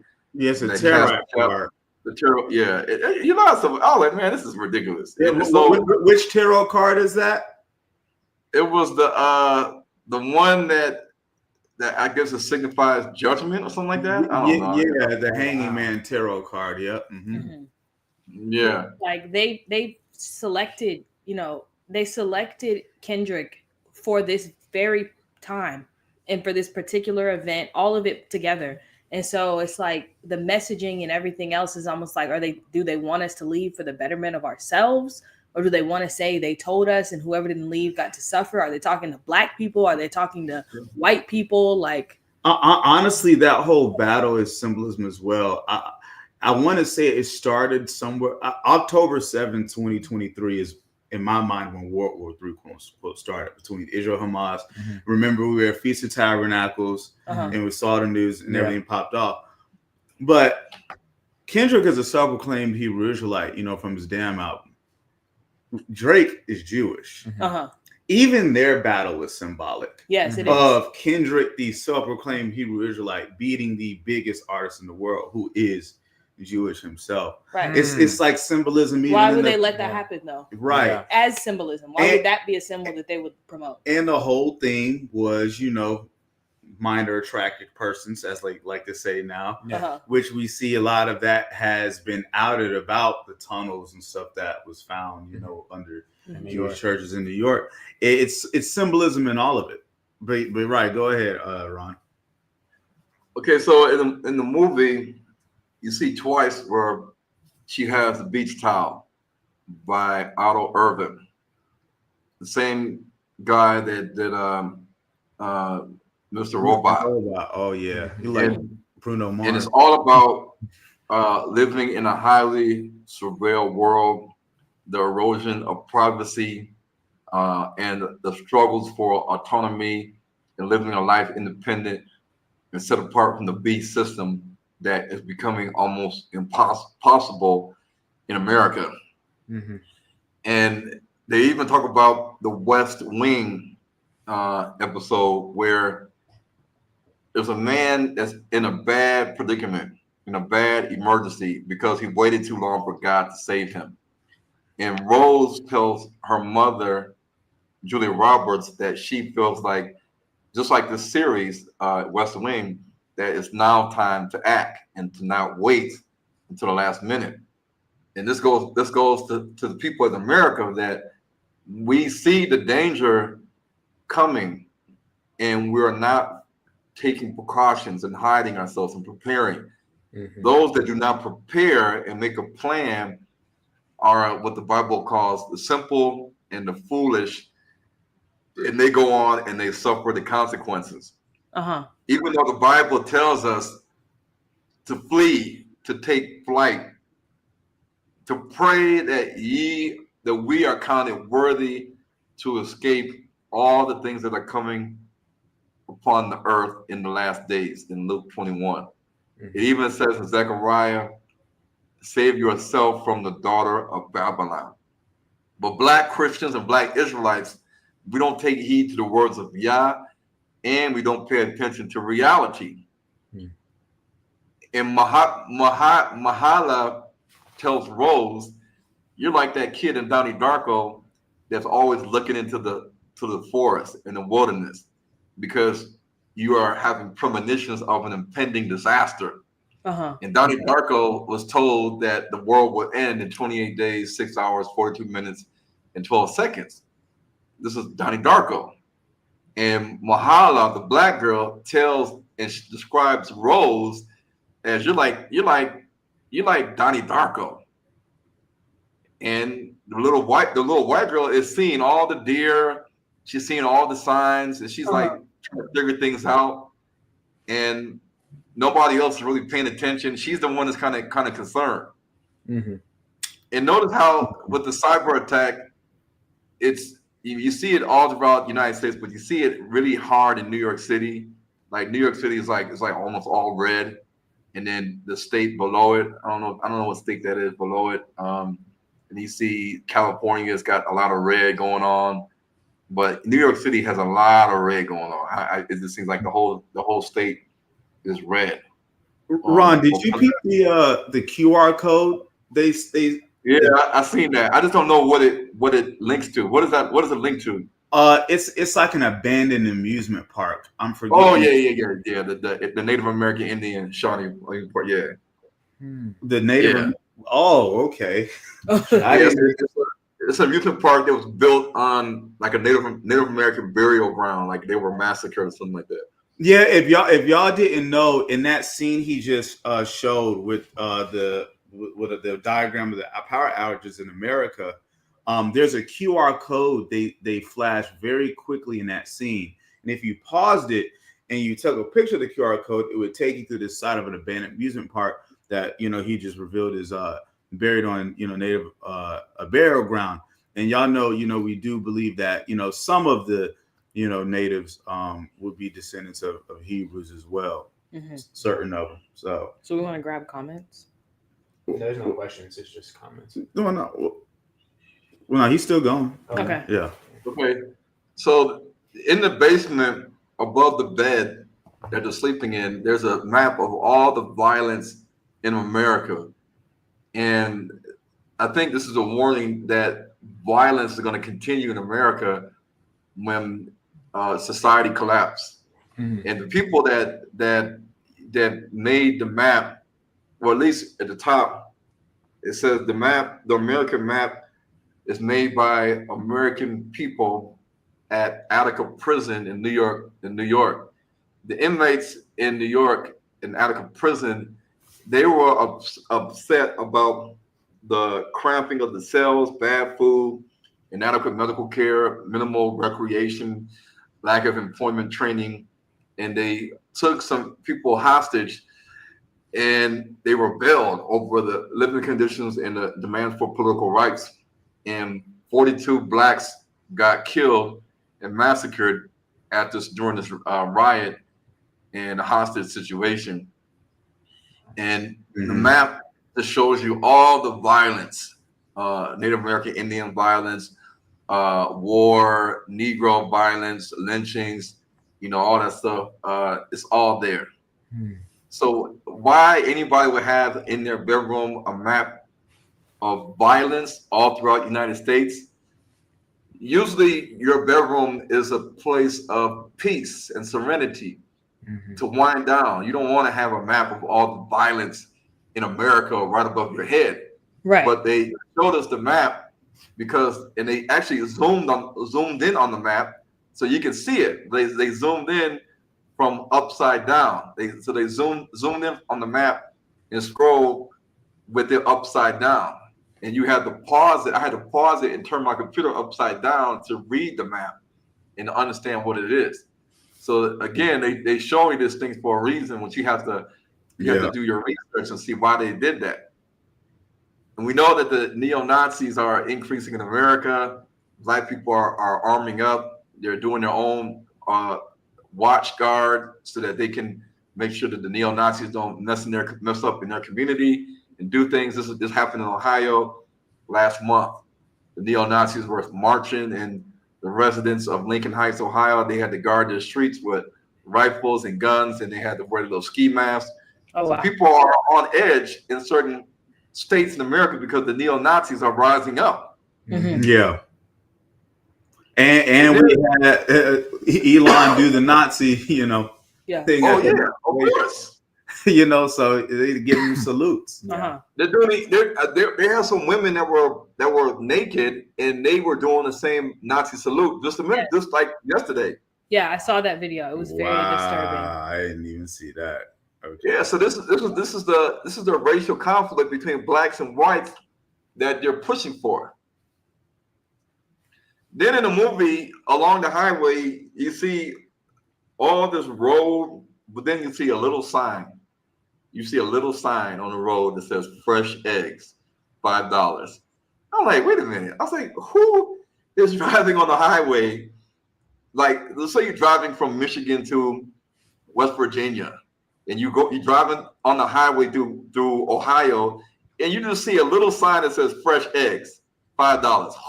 Nobody does that.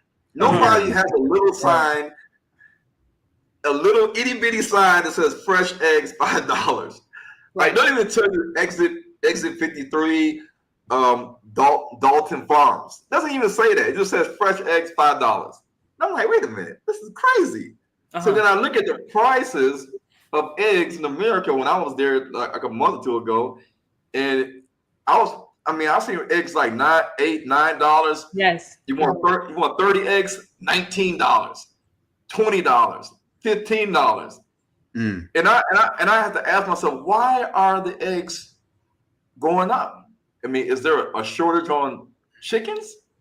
What's the significance of egg prices going up across the world? At least in America, because in Africa, South Africa, I can get 30 eggs for $4. I can get 48 eggs for $7. So you can eat you can eat an omelet almost every day of the week for maybe like a whole month almost. And you're only paying $7. Wow. Just because you got to look at 4 times 12 is 38, and if you need a 2-egg or 3-egg omelet, you can do the math. Like when you go to Waffle House and they say breakfast, 2 eggs, 3 eggs. So if you only use 2 eggs divided by 48 is 24. That's 24 days of the month. Yeah, you wanted to eat 2 eggs, 2 over easy fried hard eggs. That'll last you almost a whole month, or at least Monday through Friday. For $7. All for $7 every week. These are non-GMO, free range. The good eggs. Yeah. And then in the movie, they're both wearing a t-shirt, Obey from They Live and NASA. And we know NASA means. I was hoping you would get to that one. Yeah. Yeah. Then they show you Taney Farms. Taney Farms is Roger B. Taney and his family own the farms that was over the Dred Scott decision, which states that Negroes are not citizens. They're not citizens. Mm-hmm. They can never be U.S. citizens. Right. And they had tobacco plantations. They had slaves. 1619, of course, we see that multiple times in the movie. 1619 is a megahertz radio station, but we know that you only have 88 to 108, and you usually have a decimal point, and the 1619 has no decimal. It's not 161.9. It's not 105.9. It's not 107.5. 102.7, 97.9, 98.1. No, it doesn't. It's no point. It's all 1619, way above the frequency that normally we see on the radio station. So they put 1619 on here for a reason. Right. Yeah, they did that for a reason. They want you to pay attention. And this lady right here, she is an immigrant, obviously, and she can't speak any English, so you know she's from Mexico or Latin America. And she tells you you have to, of course, do the research. What they told you what she's talking about. Yeah, I did the translation on that. What is I got it right here. Now he got it. I will take care of this for us. Take some of that coffee. I'll go to the store later. And maybe I can find something that help. I'll get one of those some rabbit ears or something. Warning: this video contains spoilers. Tell what you know is in the film.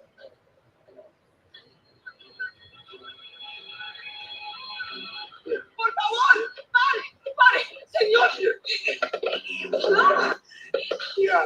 No, gracias a Dios que encontré a alguien. Estoy tratando de regresar a mi casa.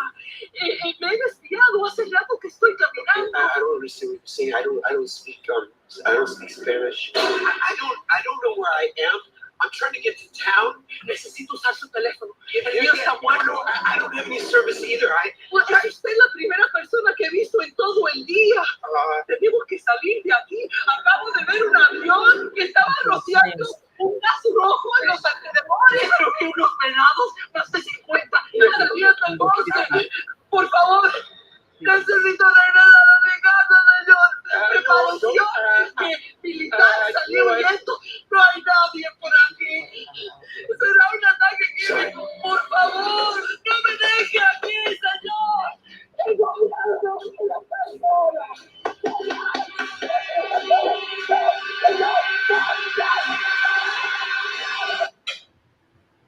And that's what's going to happen when people are stuck in America. All hell breaking loose. People going to be on the side of the street begging, can I catch a ride into the city, away from the city? Can you help me? We're hungry. My wife's pregnant. My children haven't eaten. We're scared. People are going to be just like that. Something like that just happened in Georgia a couple months ago. A chemical plant in it was Conyers. in Conyers or Covington. Yeah. And we had they had to put a state of emergency out. But basically over the entire, city coming from that area, you had chlorine and chemicals in the air, and, people were getting sick and such like that. So I feel like even these micro situations that are happening are kind of signs to the bigger part. Last thing I'll say is, we all went on a hike. Some of us Brews went on a hike last week, right? And on the way out of the hike, now me personally, I felt the most high, tugging on me, as we were walking out. And right after I felt that feeling, there was a single tree on fire. Yeah. Right in front of us. It was so odd. And it was and nobody else was seeing it except us, to what I can remember. Right. And we had called, the cops and everything about it. And just that Friday, there were fire watches put out, on Georgia. We know the Carolinas are going through a whole bunch of fire right now. Yeah. You know what I mean? And so I just thought that would be interesting to bring up. But yeah. And then the captain of a airplane, the black father, he goes to the beach and he sees a plane wreckage, and it says Captain Ismail. And it looks like he's smiling, but then he sees a plane in the air coming down, and he starts running as he should when you see a plane coming about to hit the ground, and he's running, and then the plane crashes.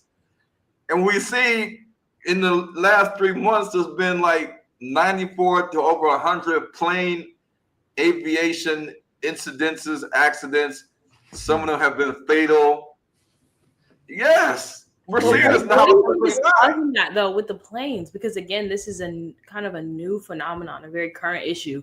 Why are all of a sudden there are lots of plane crashes, in your opinion?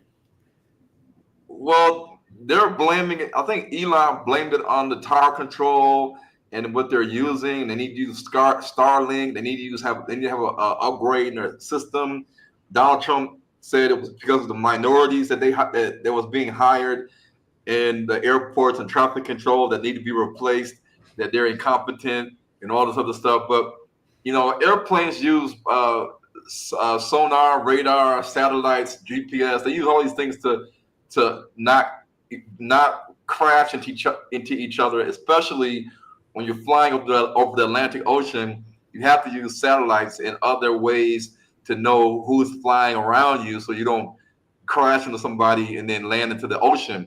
Mm-hmm. But these are things that Donald Trump even addressed on the news. But we're seeing these things happening all of a sudden in a sequence, like eggs, planes crashing. These different things are talking.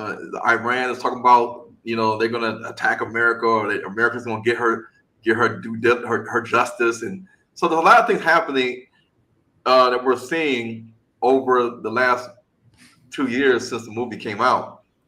And one of the things I saw on here was that Ethan Hawke had on a Dallas Cowboys hat, and the number 47 seemed to appear on the side of his hat. Normally, you don't have that on the side of your hat when you buy a Dallas Cowboys hat.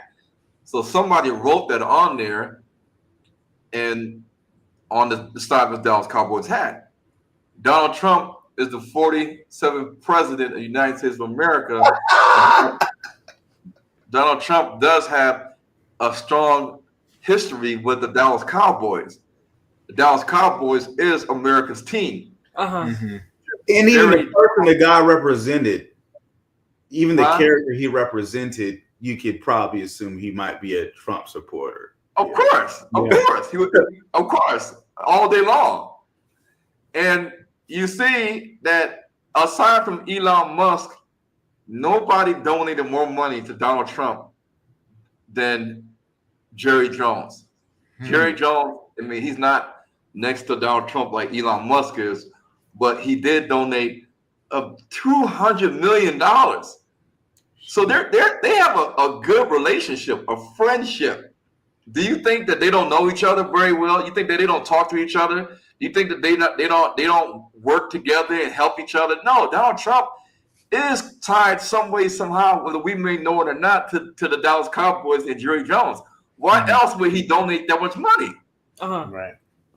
SpaceX or Tesla donated $288 million to Donald Trump. And we know that Elon Musk is right next side to Donald Trump doing all these budget cuts. And here's the history of the Dallas Cowboys, America's team, and Donald Trump, the 47th president of the United States, which is on the side of the hat of Ethan Hawke. Well, not Ethan Hawke, but Kevin Bacon in the movie. The year is 1983, 23 years before Donald Trump was elected president of the United States. Dallas Cowboys founder Clint Murchison Jr. was in bad health and decided this would be the time to sell America's team. But that team wasn't worth the $5 billion price tag we would see today. Back then, the Cowboys were going for under $100 million. And Donald Trump supposedly had an offer to buy them. In an interview with the failing New York Times, Trump said he could have bought an NFL team, saying they were going for around 40 or 50 million. But he didn't believe there was room for growth. He said, "I feel sorry for the poor guy who is going to buy the Dallas Cowboys. It's a no-win situation for him, because if he wins, well, so what? They've won through the years, and if he loses, which seems likely because they're having troubles, he'll be known to the world as a loser." Losers. Well, he wasn't a loser. He was actually a bum. Harvey Roberts Bright, nicknamed Bum Bright, bought the team for $85 million. 5 years later, he sold it to Jerry Jones for $170 million. And now Jones has seen almost limitless growth since then, with the team now worth 29 times what he originally paid for it. Meanwhile, Donald Trump wanted to stay in football for the time being, and he went to a league and team where he saw more potential growth. The United States Football League, otherwise known as the USFL, had an opening for an owner of the New Jersey Generals. Although in the year prior, the team hadn't had much success in its opening season. Still, Trump inherited Heisman running back Herschel Walker, and the hope was that this league could compete with the NFL. In fact, it was Trump himself who pushed for the USFL to move its schedule to the fall. If God wanted football in the spring, he wouldn't have created baseball. Now the league planned to go head-to-head with the NFL, just like the American Football League had done in the 60s. And just like the AFL, the USFL, and Trump had their sights set on a merge, which would then make Trump an NFL owner. Do you see this as an attempt on their parts to maybe force a merger somewhere down the line? That's all that Donald Trump and 2 or 3 of those immensely wealthy men have in mind. Although the Generals had success under Trump by record, the league still couldn't compete with the NFL's fall TV contracts, among other things. They decided to take on the NFL in court for an antitrust lawsuit and were awarded $3. The league folded, and Trump certainly didn't see his bargain bin football team amount to anywhere near what the Cowboys have become. Years later, in 2014, Trump was at it again, this time with a change of heart. He bid on the Buffalo Bills for $1. So the moral is Donald Trump once was considering buying the Dallas Cowboys, but he didn't. But he is a football fan, and it's a known fact that no U.S. president has attended a Super Bowl except for the one that just happened recently. Donald Trump is the first U.S. president that has attended a Super Bowl. First U.S. president. Can I draw another connection there? To you heard of the book Barron Trump's Marvelous Underground Journey? The last president. You know, this is just for people who think that they choose their presidents, but this book was written in the 1890s by a 33rd degree Mason named Lockhart. And it's about a boy who finds a time machine. He's pretty much, a butt to everybody. He gives him like an insultive name as a term of endearment. Sounds familiar. He finds a time machine, travels to the future, and lands in Russia. Sounds familiar. And then there's even a line where it's like the angry mob protesting on Fifth Avenue, where we see Trump's tower today. He also has a relationship with Nikola Tesla, right? Who owns Tesla? Elon Musk. Yeah. And he becomes president with the goal to destroy the American Republic, as the book claims. But we know Trump always saying he's coming for the deep state. So just so people understand that we really don't choose our leaders, and that these are agendas that are planned. This was written over 100 years ago, and we see a lot of these accents in this book coming into fruition, today. But yeah, go. Yeah. And even with that, Nostradamus predicted that after Pope Francis dies, that we're going to have one last pope named Peter the Roman. Did we mention that today? No, we didn't. Oh, we forgot to mention in our current event, John F. Kennedy Jr. tweeted just this past week that Pope Francis has died, but that they're not going to release that information. So it literally just happened this past week. Yeah. Nostradamus said that an old, sickly, elderly pope is going to die, and then the last pope is going to be Peter the Roman, and he's going to be of Roman descent, and Oh, and they said, and basically, Pope Francis is the second to the last pope, and people are saying that Donald Trump is the last president. Yeah. I mean, he does say he's going to make it, so he is the only. We won't have to vote again, you know. We'll have to vote. and this was written over 100 years ago in the book by 33rd Degree, so it's like, you know, the writing's there, you know. Okay, so yeah, so let me just. I think I'm getting close to the end. So the noise. Of course, we know that this thing says "Death to America" on the back. It's talking about a bomb maybe going off. Whew, it's a lot of stuff going on, and they show you a lunar eclipse happening on the surface of the moon, and the flag that's just standing there still, like we don't know what's going on. And then a lunar eclipse, you can't see any if you're standing on the moon, you cannot see any details of the earth because of the way that the earth sits in between the moon and the sun. So the sun is behind the earth, and you don't see any details on the front of the earth. It's just black. And so the lunar eclipse that we see in the movie, we got one coming up in about 5 days, and then one on September the 7th, and then one on March the 3rd. We'll be curious to see what happens on these particular dates. And then lastly, you see that in the end of the movie, you see a bomb go off, or a bomb is dropped in New York City, because remember, they are in New York City. This movie is based in New York. So we see a bomb go off in New York City with the cloud plume in the sky. And then the emergency alert system says, in addition to the bomb going off in New York City, that the White House and other major cities in America are under attack by rogue armed forces. So chaos is happening in many cities. In addition to that, they are telling people that elevated radiation levels have been detected near multiple population centers. Seek immediate shelter.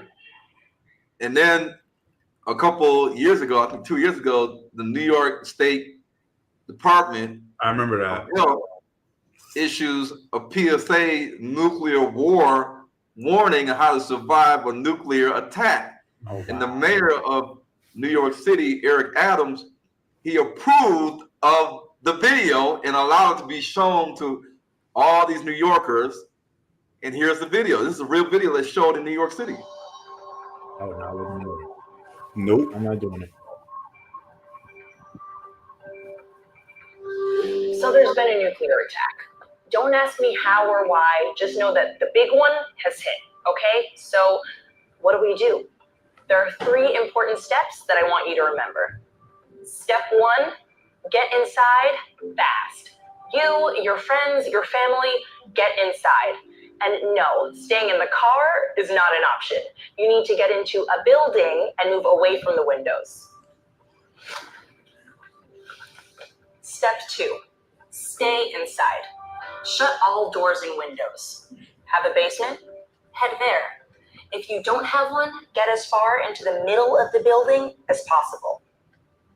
If you were outside after the blast, get clean immediately. Remove and bag all outer clothing to keep radioactive dust or ash away from your body. Step 3, stay tuned. Follow media for more information. Don't forget to sign up for Notify NYC for official alerts and updates. And don't go outside until officials say it's safe. All right, you've got this. I remember I went and bought, after I saw this video, I went and bought a battery radio that's also a crank light and a couple other things. Yeah. And I threw that right in my bug out bag as soon as I saw that video. Yeah, so the thing is, like, how long do you stay inside when the alert system says it's not safe to go outside and you're hungry, you have no food? What do you do then? What do you do when you're hungry, you have no food, they tell you it's not safe to come outside? Do you just starve to death? Do you waste away? I mean, what do you do? And these are the things that people are not going to know what to do because they're going to wait for the media or the radio, if you even have a radio, to tell you what to do. So this man right here, he did a video on what he thinks is going to happen to New York City. And look at this. New York is always the place to get destroyed in movies. A mega news flash. You guys, y'all have been watching, anyone that's been watching what I do, I decrypted the U.S. currency years ago, bills that no one else knew what was on those bills. That is an identical match to the side of the building of the Alfred P. Moore building. Wow. Twin Towers. Yep, I remember seeing that. Yeah. Pentagon.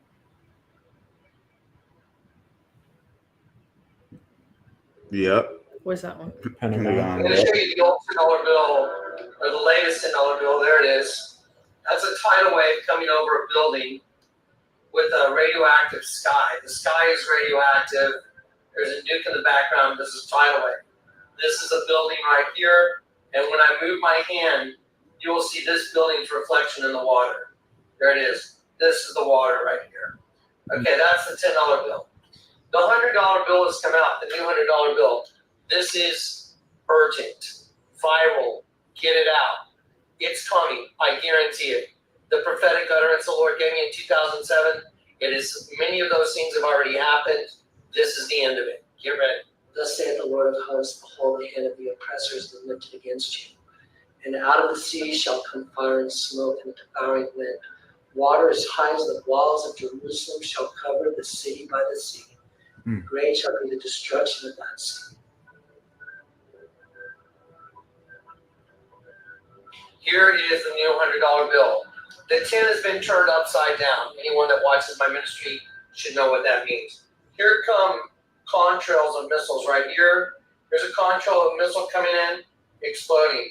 Coming in from this side right here, exploding. The reason I'm showing it to you on this is because once you put it in a higher resolution, it's difficult to see. But with the naked eye, here again is the contrail coming in, missile exploding. This is going to be New York City, and you're going to see the water coming through now after this. Here are the buildings. Here are the buildings right here. See the buildings right here? Okay, you see all this ink right here that makes the unidirectional lines? There's darker ink in certain spots. You'll see. Okay, these unidirectional lines is movement towards the subject, which is us. As I change the magnification, you're going to see all of this. All of this is going to turn to waves coming in from those nukes that went down, and they're going to be destroying the city. Watch. There it goes. There it is. See it? See how it changed? See how it gets all fluffy? Yeah. Oh, man. So in the end of the movie, again, the black girl, like towards the end, the black girl is talking to Ethan Hawke. And she says, why didn't you tell us about the oil tanker on the beach? And then Ethan Hawke says, we were afraid of what it could mean. And he left it at that. And then at the end of the movie, this guy right here says, the first stage is isolation. He said that he talked to a guy that has connections in the military and stuff like that. He says the guy told him that the first stage is isolation, meaning that you take down the telecommunications, you take down the satellites, the internet, the electricity, and then transportation. So people can't move, people can't communicate. They don't know what's going on. Their cell phone's not working, the TV's not working, the internet's not working, YouTube's not working, social media's not working. There's no emergency alert. They're just sitting isolated in their house, in their apartment, all alone, don't know what to do, don't know where to go. The second stage, chaos kicks in, and you create synchronized chaos and misinformation amongst people to create panic and fear. Remember, when this happens, people are going to be saying, oh, I heard this, and I heard this. Somebody said this. Somebody I know works in the military, and they said this is happening. And somebody said this. And when you're listening to people outside or inside your apartment building or your community saying all these things, and they're telling you that they dropped a nuke, and they're going to drop another one, in a couple minutes and da da da da. You're gonna start panicking. You're gonna start freaking out. Yeah. Without a true enemy to focus their attention on, people are going to turn on each other. They're going to start getting restless. They're going to start fighting. Blacks versus blacks, blacks versus whites, blacks versus Latinos, blacks versus Arabs. It's going to be complete chaos. And then the third stage is a coup or civil war. And they said that the black guy said if the country is dysfunctional enough, then it's going to work easy. It's going to, like, the plan is going to work easy. You don't have to do anything. It's going to follow first stage, second stage, third stage.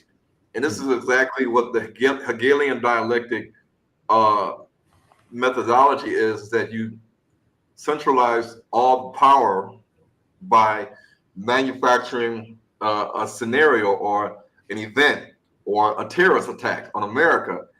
And then you set up the police state, the martial law, the FEMA camps, the isolation, the chaos, and then you take away all the people's freedoms, so they don't have no power. They, in fact, are willing to give up all their rights because they fear what's happening, and they will beg for protection. They will beg for food. They will beg for information. They will beg for a solution. And the people that create the problem are the same people that are going to have the solution, because the solution will come after the reaction of the problem. And the people are going to be in fear and hysteria. They're going to be chaotic. They're not going to know what to do. They're going to want a savior, a leader, somebody to give them answers. And that's just what, even in the movie 0 Day, that guy, Robert De Niro, he's the one telling people, calm down, don't worry about this. We're going to tell you what's going on. We're going to stop this. We're going to get America back on track. And so American people are going to listen to the elite tell them what they need to hear. But the Bible tells us that if we don't lead, that death, mourning, and famine means starvation. You're not eating. And it says that that Babylon is going to be burned with fire, and people that are the other presidents and kings of other countries and states, they're going to see the smoke of Babylon burning, and they're going to say the great city Babylon near the sea or the Atlantic Ocean, which America or New York City is, the mighty city has fallen in 1 hour that judgment. And the merchants of the world are going to say, well, that's it. We're not going to be able to buy and sell and trade with America no more. No more goods from her. The country is shut down. And this is exactly what's going to happen, because America, before China entered the scene a couple of years ago, America was the largest trade partner of the world. Before that, it was Great Britain.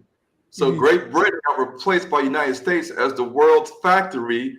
And so all of the world had to use the dollar bill, and they had to import her goods, and they had to export their goods to America if they wanted to make money. So this is the reason why the whole world makes money off of her, meaning Babylon, because they know that when you export Chinese goods, Thailand, Taiwan, Malaysia, Russia, Ukraine, Mexico, Canada, you're sending in all your goods to America for the hope that we're going to buy it, and you're going to make money off of it. And then in addition to that, you're accepting our goods so that you can have the American goods you long for. And so it's a win-win for the people that are dealing with United States trade. Hence why the other nations and the merchants are going to weep and say, oh, well, I guess we're not doing business with America no more. And they're not going to like that. China now is on the scene now as like the new trade partner of the world, especially Africa. And this is only a sign that Babylon has already started to fall. And the Statue of Liberty is designed by Freemasons, a gift from Freemasons to American Freemasons, and it's designed after the image of Isis or Athena or Ishtar or Ayana or Semiramis, the Babylonian goddess, the whore. Mm-hmm. For sure. Yep. Yeah, that was a really amazing deep dive, like into the movie and what's to come. Yeah. I thought I did my little breakdown, but it was like, explain all the predictive programming, but also all the other rabbit holes that are associated with it and going deeper into it. I think that was really good. Yeah, it was so much more. Yeah, one of the interesting things about 0 Day is there was what was found in, spoiler alert for anybody who hasn't watched it, but the president realized he was quote unquote being mind controlled. Yes. Right? That, somebody was sending signals to him and probably, corrupting his brain. And just last week, it was showed a hacker, quote unquote, as they say. Some reports say the president of China sent 2 million in Ethereum to WikiLeaks to expose that the government has been using mind control technology or mind manipulation technology on, on the citizens and on certain people. And I remember that reminded me on the World Economic Forum, there was a certain figure on there who kept saying, that humans are now hackable. You know what I mean? Yeah. Like he was basically his way of saying that we're just biological computers, but you can hack the human now. Yeah. So nanotechnology, radio frequencies.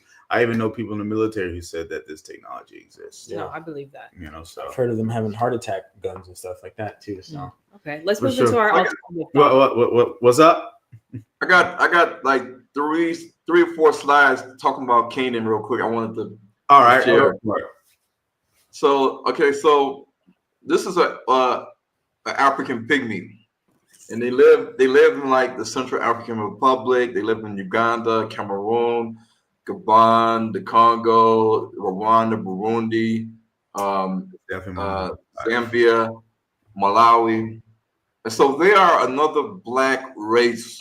They are not the Egyptians. They're not the Cushites. They're not the Puttites or Libyans. They live in the equatorial tropical region of Africa or Central Africa. So they live south of Sudan, Egypt, and Libya. In the Quran, the Arabs, they know about the Torah and the Tanakh, the Old Testament. If they didn't know about it, they couldn't have made the Quran and used a lot of the stuff that's in the Bible to make the Quran or to plagiarize it. And so in the Quran and the Hadiths, they believe that Noah had 4 sons. And one of his sons, named Yam or Canaan, died in the flood. He was disobedient. He wanted to stay on the mountains and not get on the boat. And Noah told him, don't come on a boat with us. You're going to die. And he decided to stay on the mountains. And according to the Quran, he died. But the Hadith kind of has they kind of disagree on certain things. But the word Yam or the land of Yam is synonymous in the Quran with the land of Canaan or Canaan. And this is seen in the Surah Hud, chapter 11, verse 40 to 48. You can read about it, and then you can read the commentary in the Hadith, which is similar to what the Jews would call the Talmud, or the opinions of the rabbis. And so Noah, according to them, had a son called Ham, Sam or Shem, Japheth or Japheth, and Yam, whom is called by the people of the book Canaan, not to be confused with Canaan, which is also a descendant in the Bible of another lineage. And in the ancient Egyptian text, King Pepi has like an officer named Harkuf. Harkuf takes an expedition that takes 6 to 8 months from Egypt to the land of Yam or the land of Canaan to get back to Egypt. When he comes back from the land of Canaan or Yam, he has all these exotic animals like lions and leopards and apes. and minerals, and he also has a pygmy that he gets in Central Africa. And this is documented. I'm going to show you how it's documented. They're not, these African pygmies are not the Cushites in southern Sudan. They're not the Nilots, like the Dinka, the Anahuac, the Shulik, the Nuba, the Nur. And so Pepi II was the pharaoh of the 6th dynasty of Egypt, 2278 BC. And there are surviving inscriptions from this period that record their trading expeditions and explorations to the south, near the equator, near the beginning of the Nile River. And they were led by Harkuf, and Harkuf led them up the Nile into Central Africa, and they captured a 9-year-old, they captured, not 9-year-old, but they captured a dwarf, a pygmy that they brought back to Egypt. And the king, Pepi II, was 9 years old. He was so excited to see this little dwarf that he wrote a letter to Harkuf. And Harkuf, they had this letter inside his tomb. And he jotted down that he actually had this pygmy right here. He had a pygmy, Ba'aka, or Baka, pygmies that are in Central Africa. So when we look at the pygmies that were in Central Africa, and then the Bantu people came, and the Bantu people are different tribes like Akamba, Luya, Albogusi, Kikuyu, Sukuma, Bakongo, Babemba, Kaonde, Yaounde, and in the Bemba language in Zambia and the Congo, you have these different dialects of the Bantu language. You would also, real quick, just to attach, you would also say like Igbos, Yoruba, Limba. Yes, yes. So, yeah, because they're also, I know they're not included in the Bantu, but they make up such a huge portion. Yeah, they're all the same because they have the same DNA. They just don't use the word Bantu in West Africa. Right. So the language of the Bemba tribe in the Congo and Zambia, the word for hut is Nsuka or Nsaka. So the way that they say hut in their language is Suka, because the N is silent.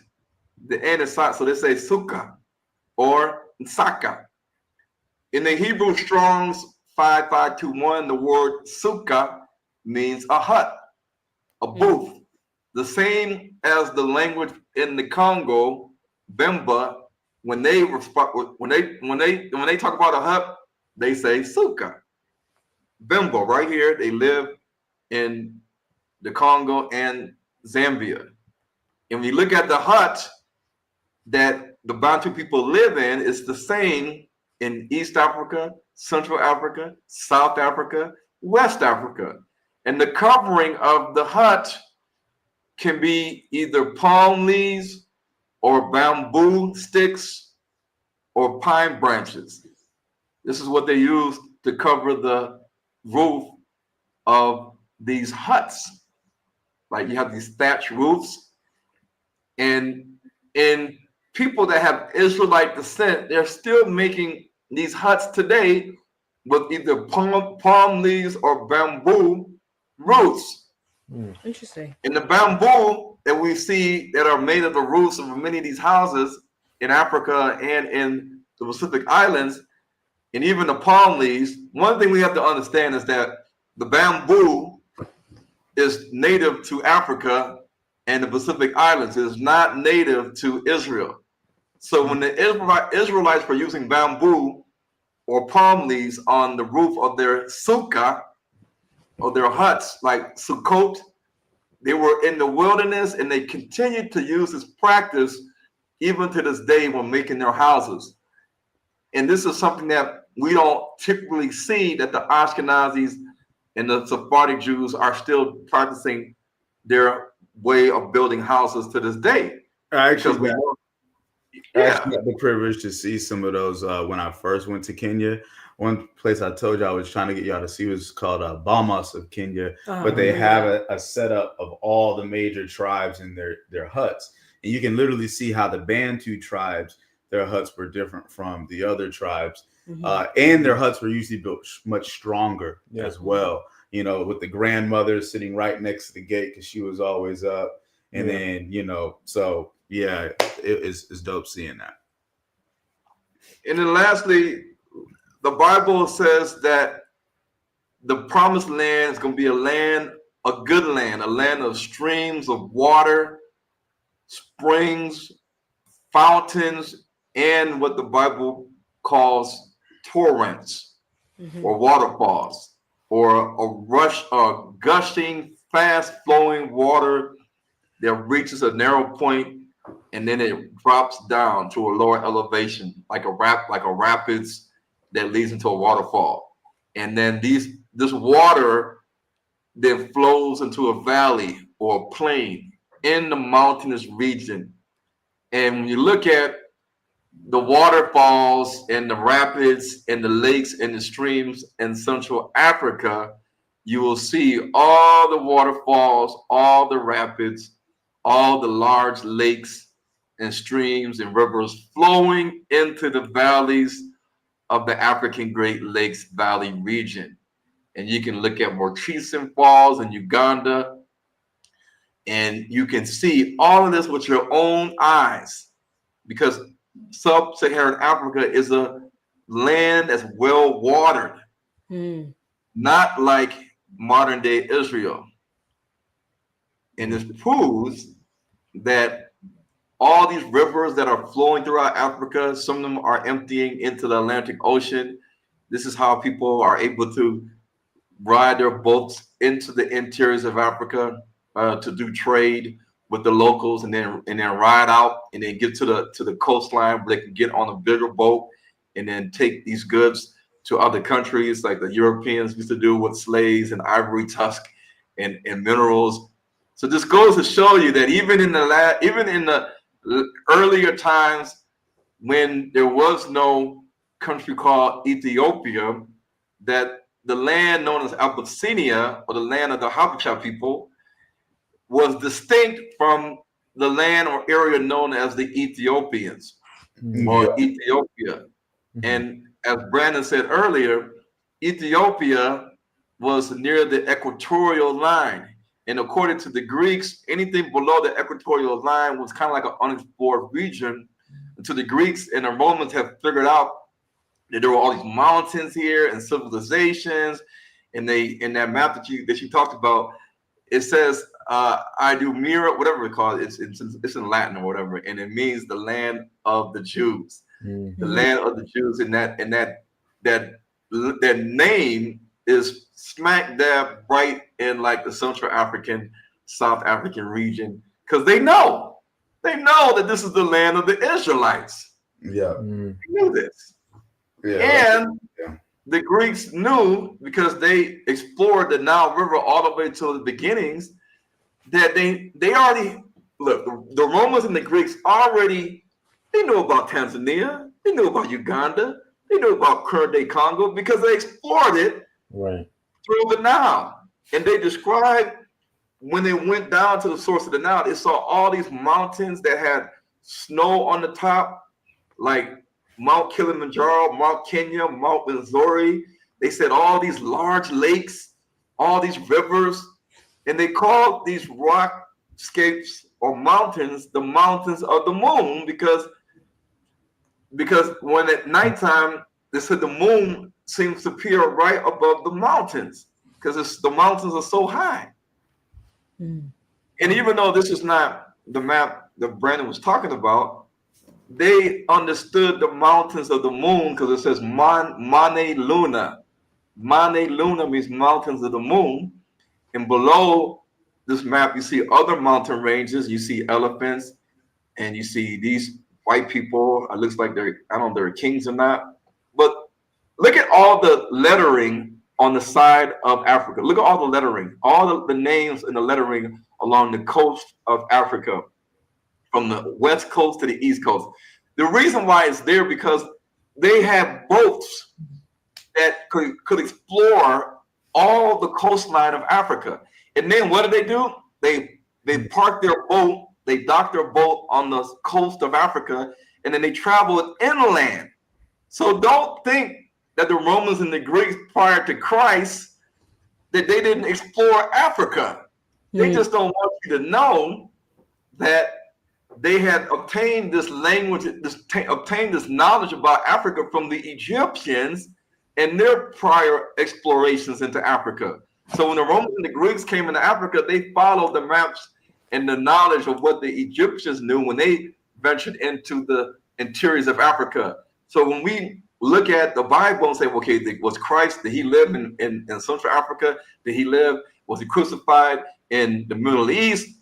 This is where the Gentiles have deceived us, because we think as though nothing was going on in sub-Saharan Africa when it really was stuff going on. Not only that, the book of Maccabees would also speak to that as well. The very first chapter during the Maccabean revolt, where it showed that, you know, the Europeans pretty much excavated, you know, much of the world, you know, including Egypt, you know, Israel as well. So, I mean, right in there is a point before the time of Messiah where we saw that they were going throughout Africa. Mm-hmm. And lastly, in Deuteronomy 8:9, it says, the land where bread is not scarce and you will lack nothing. A land where the rocks are iron and you can dig copper or brass out of the hill. When the Europeans came into the kingdom of the Congo, they said that the city is called, in Portuguese, San Salvador, formerly known by the people as Mbanza Congo. And it means large city or territory where the governor or the king resides. They said it's situated 150 miles from the sea on a large and high mountain, almost entirely of rock, in which nevertheless is a seam of iron stone, of which large houses are built. The mountain has on its summit a plain entirely cultivated and furnished with hamlets and villages, extending for about 10 miles in circumference. And it says that the land is fruitful, the air healthy and fresh and pure. And there are springs of moderately good water and many animals of every description. And here's the thing, when the Kingdom of the Congo existed, the 18th century French observer Randy Hallan Pierre de Marat wrote that it is said that the founder of the Congo Kingdom was a master of smitheries, perhaps even a blacksmith. In Congo, the blacksmith, Ngangula, is an intermediary between the secular and profane. And he said that the tie between politics and iron metal working is particularly strong in the Congo basin because the land of the Congo had iron in the rocks, just as Deuteronomy 8:9 says. Then they said that in Central Africa, Nigeria, and following along the Nile River and down the Zambezi River, and in many of the Congo tribes, they said that there was a lot of brass and iron ornaments and weapons. Why? Because there was a plethora of copper and tin in the ground and iron. This is why the Bible says that out of the hills and out of the stones, you will get iron and brass. And brass is copper and tin or zinc. So when you look at the minerals in the Congo, you'll see that there is an abundance of copper, zinc, tin, coltan, cobalt, silver, gold, diamonds, graphite, uranium, iridium, aluminum. It's all there. It's all there. Everything we need to build, for sure. Everything we need. So anyway, stop. Okay. No, that was definitely great and thorough, man. You know, you needed that deep dive just so, people can actually see tangibly how the word literally lines up with, Africa, sub-Saharan Africa, That's a good word. you need those deep dives. Mhm. So we want to get to some of the comments, but before we do, we want to get into Alternative thought. Yeah. Okay. So for alternative thought, we just want to have a quick discussion on calls to action. And I think Brandon wanted to share some insight on silent supporters. So, basically celebrities and people who know that we're the people, but they are very cautious with openly supporting that. Yeah, so what do you think? You got people like Kodak Black, Eddie Butler, Chingy, Steve Cunningham, Kendrick, we said Kendrick. Dante, Kendrick Lamar, Brandon T. Jackson, who I've actually got to chop it up with a little bit. Josiah, Amari Stoudemire. You've got a lot of people. Nas. You have a lot of people who know this thing. They put out inklings. They may have said a lyric or something. What's your view on that? On silent supporters and people with status in film, in TV, in Hollywood, in media that knows these things, but not saying much. A lot of these people that you mentioned, Nas, Khalees, his former wife, the mother of his child, and others. I actually had a chance to talk to Nas's wife, Khalees. Wow. She was at the conference I did last in Tampa in 2023, and after I got done speaking, they said, Khalees is here with her sister. And I said, really? I said, Khalees, Nas was they were together, and they said yes. And I said, okay. And I looked and I seen her. I said, that's her. And he said, that's her. So when we had a break, she was in the back talking to some Hebrews. And I came by and I said, hey, how you doing? And they said, hey, Ron, it's nice to meet you. We finally get to meet the man, Hebrews to Negroes. And I said, what brought you here? And they said, well, we've been following you for years. I said, what? They said, yes, for years. We've been following you. I said, where? I said, YouTube, Instagram. She says, yes, we've been following you for years. And we seen your movies, and we saw you were doing a conference, and we wanted to see the movie and hear what you had to say. So we caught a plane ticket from California to Tampa, and here we are. And I said, so how many other people in the music industry and entertainment industry knows about Hebrews to Negroes? And she says they all know, Ron. I said, she said, they all know, Ron. Yeah, I said, Nas, and she says, of course. And I said, well, why don't they support? Why don't they say anything? And she says, well, you see what they did to Kyrie Irving? And I said, yeah. And I said, well, then how come they won't support anonymously? Like I said, I don't understand. Like people are looking at this content. Even when I called Kanye West's publicist before Kyrie did what he did, and they said, my boy said, I got Kyrie's publicist number and call her. And I called her. He said, send Kanye the books and the movies if he doesn't already have it.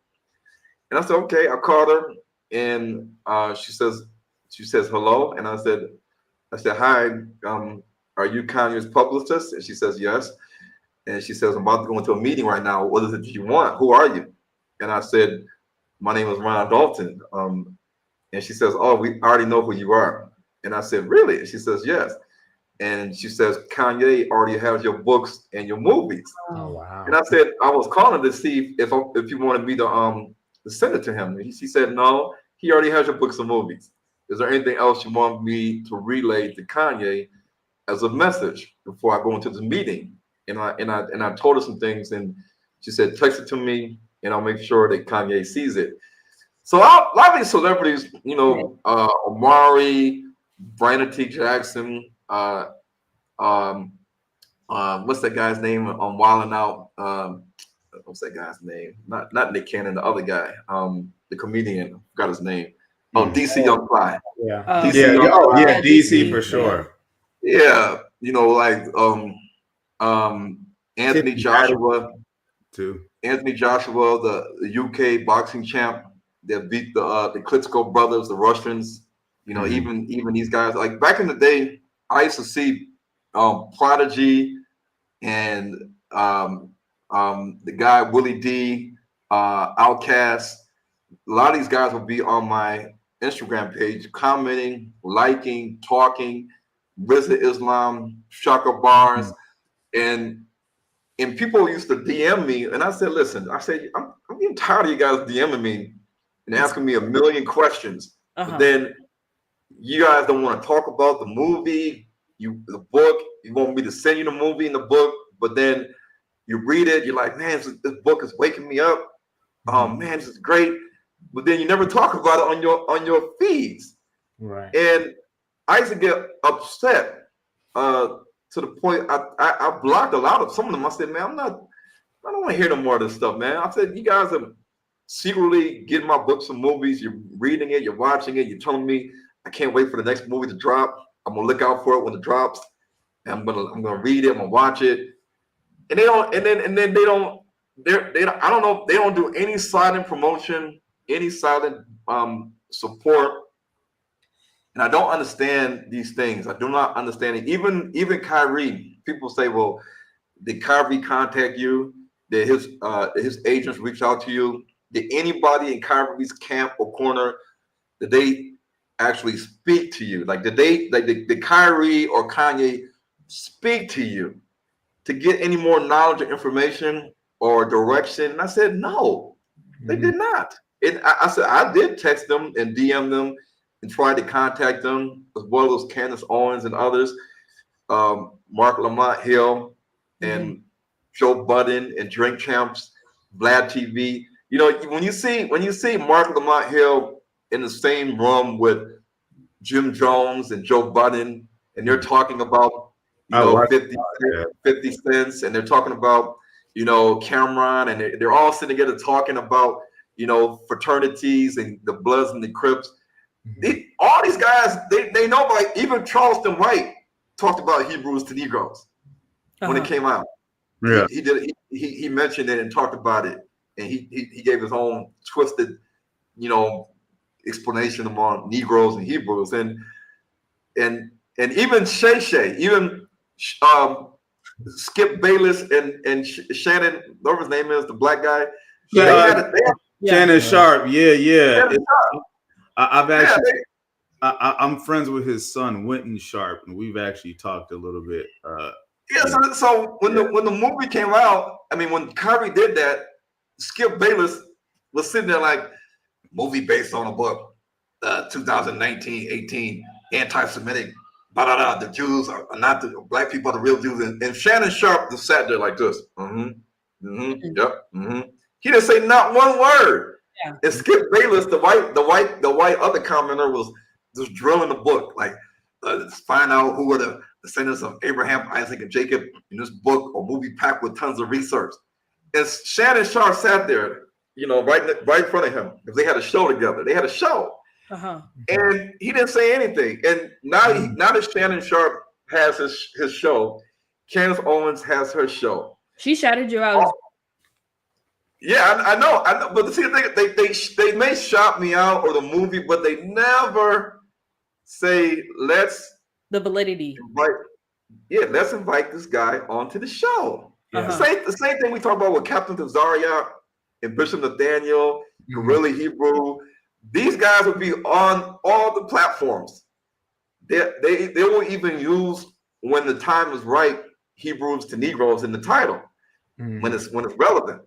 But they will never have the man behind Hebrews to Negroes invite him onto the platform to speak, and it really irks me, and it makes me kind of upset that a lot of these celebrities, and I know a Hebrew or Hebrew rapper named Annaville the Servant. Naviel, yeah. He used to go by Humble for Yah. Right. In Georgia. And he told me, he said, when the Kyrie incident happened, he said, Ryan, he said, I go to a lot of the basketball games, and a lot of the NBA players, they like the Hebrew music that we do, including myself, and they listen to it. And I get to have backstage access to the players, and I get to sit near the court side. And he told me, he said, Ryan, he said, you know, a lot of the players and the coaches and the assistants, he said, they all know about your movies and books even prior to Kyrie. Yeah. He said when I went to the locker room or behind, you know, when they come out the locker room, and I'm talking with the players, and they know they're Hebrews, they listen to my music, and he said they all talk about you and how they learn from Hebrews to Negroes in the movies, but yet he said, Ron, they just can't talk about it. They can't share it. They can't promote it. They can't support. He said, I don't understand. He said, because they can anonymously support what you're doing so that you can do what you're trying to do. And they can anonymously share information amongst the NFL players that, hey, Ron dropped another movie. He's on volume 3 now. He's on Hebrews to Negroes 3, volume 1, 2, and 3 now on HBO TV. Check it out. No, because you know why? Because I can see the analytics. I can see the analytics. I can see if Candace Owens talks about Hebrews to Negroes, like she did like last year, I can see like a little increase in the sales. Like it'll be like, and if you look at the date that she talked about Hebrews to Negroes or MIA, the Indian rapper, and they're talking about how they learned from the movie, I can see in the date that they talk about it, there's a spike in interest. There's a spike in interest, which drives people to want to buy the book, the movie, or go to H2N TV. And then once they don't talk about it no more, it goes down. And so with the same thing with Kyrie, when Kyrie did what he did, the spike went all the way to the top. Because remember, he has millions of followers at his disposal. Yeah. So even if Kyrie Irving tears his ACL and he tweets it, he's getting like 500,000 views or 1 million views, and everybody's like, get better, Kyrie. We love you. But we have a lot of power as Black celebrities. We have a lot of marketing, advertising power. We don't need Hollywood. We don't need to advertise during Super Bowl to get millions of views or support. All we need is a lot of these celebrities that are awoke to either anonymously donate or to somehow support and promote because their platforms are a marketing advertising tool. They got millions of followers. All they got to do is tweet. And that's it. Imagine if Kyrie Irving tweeted the link to this podcast today. Yeah. Imagine claiming it. Look, I'm not gonna say no names, but there are some big people. I've messaged this to you already, but there's some pretty big people in film and who are tuned in right now watching this. You know what I mean? You know that are. And I can't wait to hear what some of them have to say after, you know, because I'm gonna tell you why this directly to them too. I'm gonna tell you why this is important. People, we look at the House of David on Amazon Prime. We look at these movies, these biblical movies that they have on Amazon Prime. All white. I don't care if it's David. I don't care if it's Solomon. Moses. They did. I think we lost you. It might be his connection. Okay, so this is the thing. Oh, it cut out for about 10 seconds. Okay, so this is the thing. Yeah. So this is the thing. When we see all the movies that are white, the House of David and this and that. Okay, so people say, well, Ron, you need to do a movie. You need to team up with people that can do a movie that portrays the true image of the Israelites and the stories of the Bible. And I say, you know what? How can I afford to have actors and scenes and portray a biblical movie like they do, unless I use AI? Now, if I don't use AI, and I have a Hollywood budget, then yes, I can do this. We can even make it a hybrid movie. Now, here's the thing: you guys be blown away. A couple of years ago, prior to the Sicarii incident, a writer that worked for the Wolper organization. The Wolper organization is a Jewish-owned organization. What did they produce? They produced Roots, 1977. They produced Roots, 1977, and they produced the newest version of Roots that T.I. and these guys were in. Lawrence Fishburne and the other guy with the small eye. But anyway, they contacted me, and I said yes. They said we would like to know if you can work with us on a new Roots series. And I said, y'all just did one with T.I. and these other guys and Kuta Kinte and all this stuff. And she says, yeah, I know, but we want to do a different one. And I said, what about what? And she says, well, I was searching for ideas and clues on what to do a new Roots series on, like a 2025, 24, 23 edition. And I stumbled upon your movie and your books, and I got them, and I had to watch your movie 3 to 4 times. And after I seen your movie 3 to 4 times, she said, that's it. I got it. And she said to me, we are going to connect the new Roots series to African Americans connecting their ancestry through DNA to Africa, and from Africa to the tribe of Judah. Hallelujah. That would be an amazing. Wait. Let him land. That'll be. No, it would. So what happened? I need to know the end to this. Yeah. Oh, I think it cut out again. Dang. Yeah, a connection. But I know sometimes there's like power outages over in South Africa, but it's probably not an outage; it's just connection.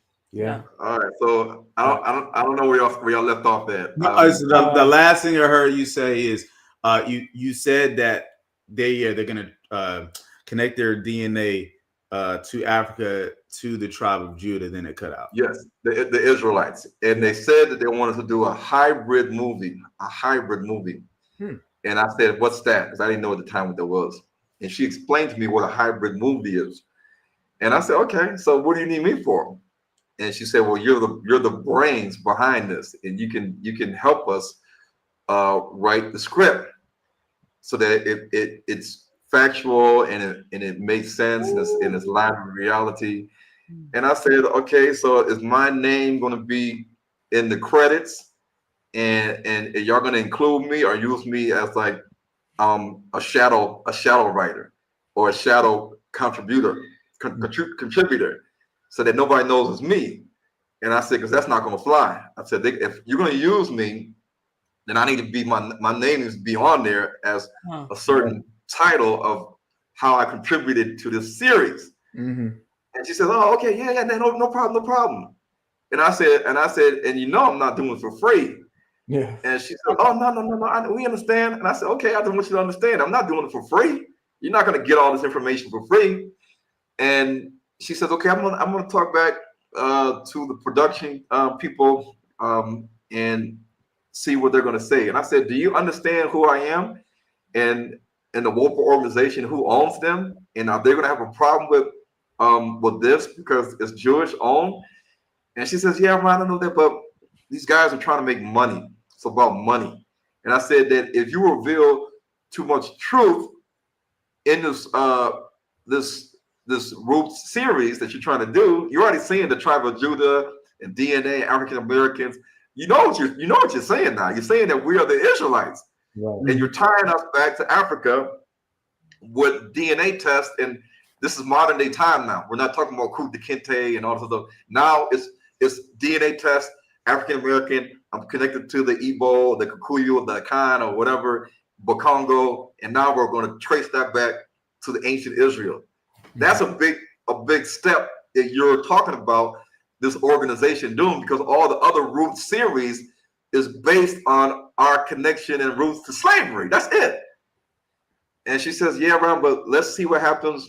And maybe they'll let it go if we do it in a certain way and not offend anybody. And I said, okay. So then I went ahead and got some attorneys, entertainment law attorneys. And they said, okay, Ram, tell her you want this, you want this, you want this type of a contract and paperwork. And I would like to talk to her on three-way. And when I came back and told the lady that I got a lawyer, an entertainment lawyer, and then we need to move forward, we need to have this, this, and that, she went ghost. Oh my gosh! So she was about to play you, basically. Yeah, they were looking to screw you, basically. Yeah. Exactly. And I wasn't about to let that happen. And I told myself, I said, man, they're already thinking.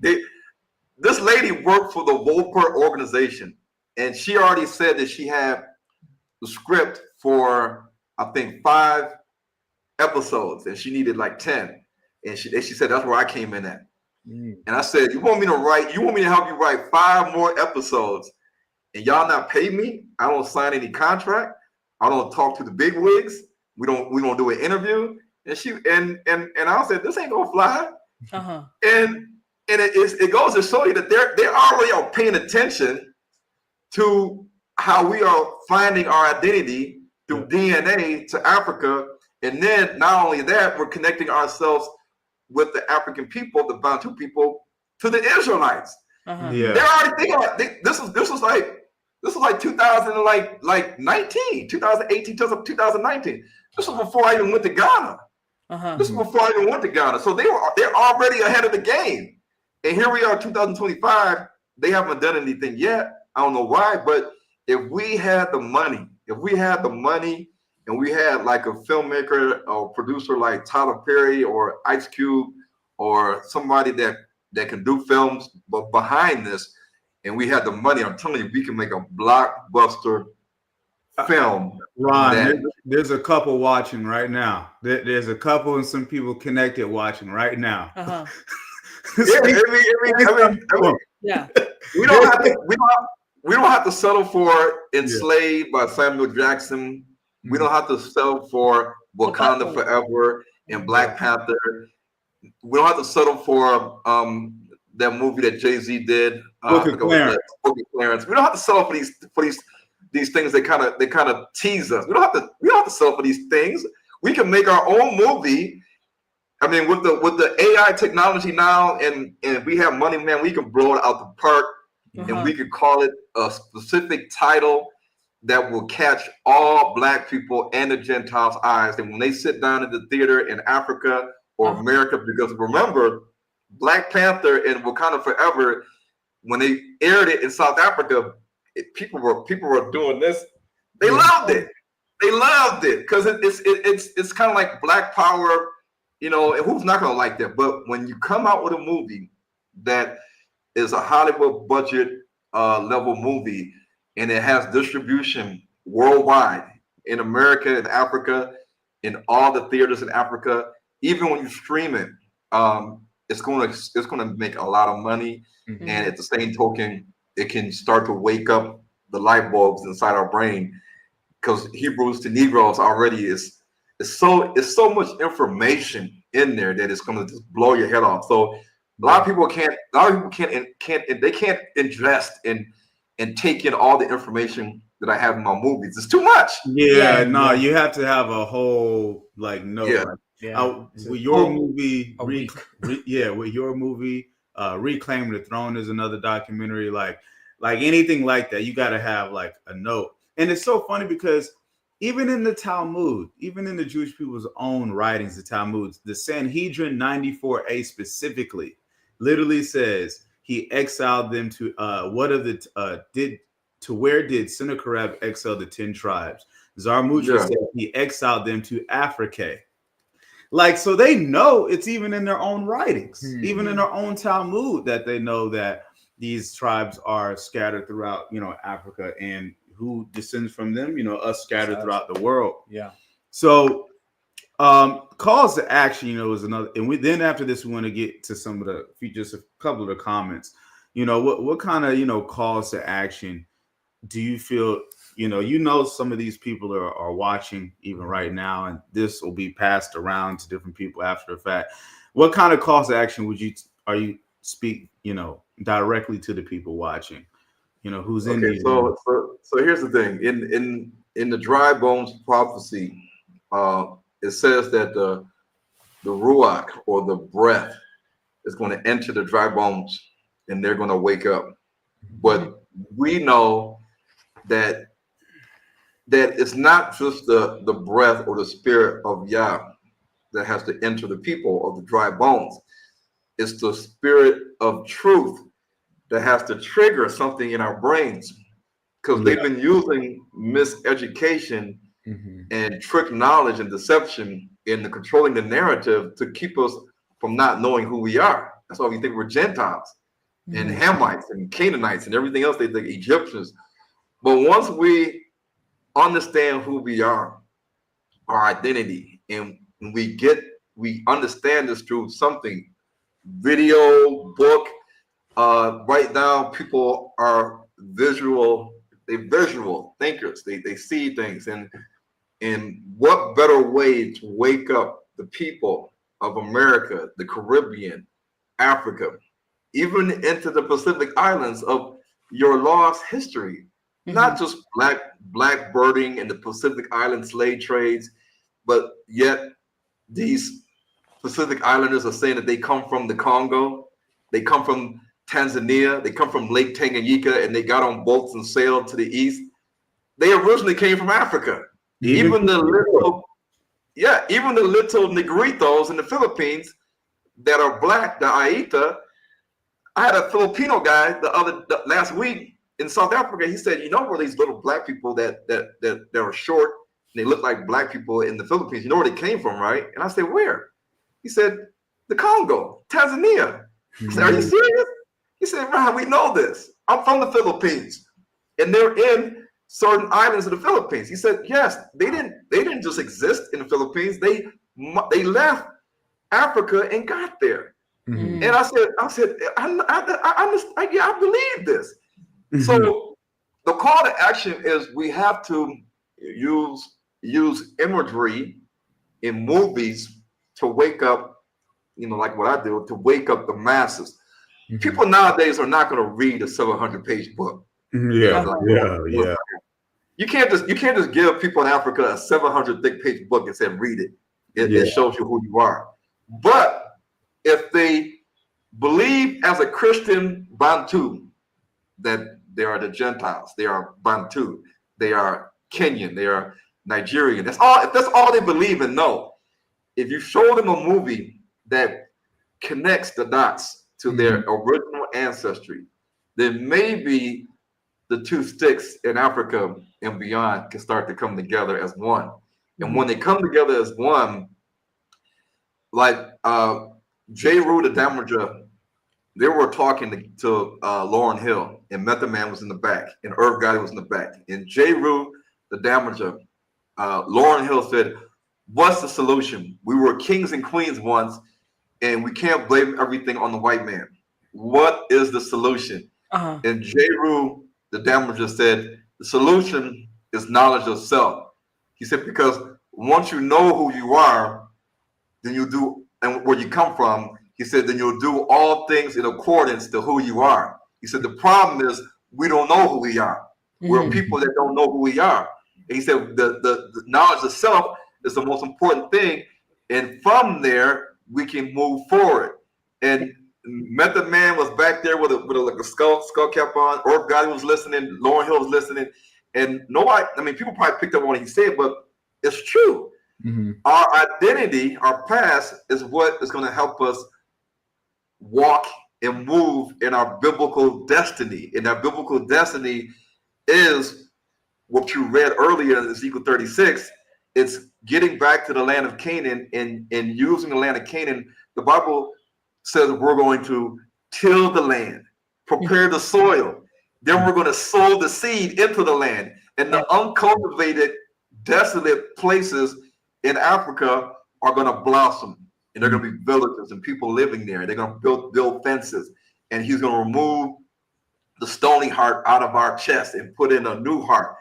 And he's going to do better for us at these times or in the future than he did in the beginnings. Mm-hmm. So the Bible is telling us that these steps are going to happen for us to have our Wakanda again in Mother Africa. But it cannot happen if all the leaders in Africa, I don't care if you're Julius Malema, Joshua Mapanga, I don't care if you're Ibrahim Traore, if you're not addressing our Israelite identity in the prophecies in the Bible of where we come from, who we are, and where we're supposed to be headed, then everything we're talking about is not going to do anything. Until you address we are the Israelites, this is our land, and this is why we're in this predicament, and this is how to get out of it. The Bible tells us this. It's right here in front of our face. We just have to understand that we are reading the book about us, and we're in it, and we hold the keys to the end, just like the never-ending story. Yes. Yeah. In a revelation, I like to plug right in there, and this is why it's important that articulate, knowledgeable people share this information, because like Kanye, for instance, right? He just says things without explanation sometimes. He said slavery is a choice. Got everybody mad, right? Well, if we're talking about according to the word, our ancestors did mess up. And you saw the Israelites would go into slavery and captivities when they would go after other gods and disobey the Most High. So if you're looking at the biblical understanding, it was a choice, right? The Messiah was hung on a tree, so we got hung on trees. His name and identity was changed. Our names and identity was changed. He was whipped. We got whipped. He was betrayed by Judah and sold. We were betrayed by our own and sold.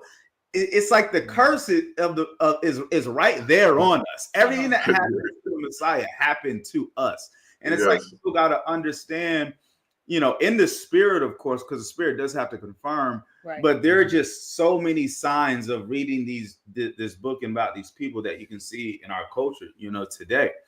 To understand that this thing is true. It's not a fad. It's not some cult. It's not some just wave or new black movement. It's literally about who were we before we were called Negroes, And some people, they don't actually want to answer the call because it does mean taking action and changing and doing things different. We just named a number of, celebrities. Lauryn Hill, I know she knows who she is. Like, that means you have to stop celebrating Christmas and you have to possibly isolate yourself and then explain why and things like that. And now imagine if every Black American stopped celebrating Christmas at one time and didn't feed into the consumer. People would be losing their minds. And the censorship, right? People don't want to be barred from society now. I tell you, man, since I started sharing your stuff, look, I thought I was shadow banned already. I already went from hundreds of thousands to likes and views on content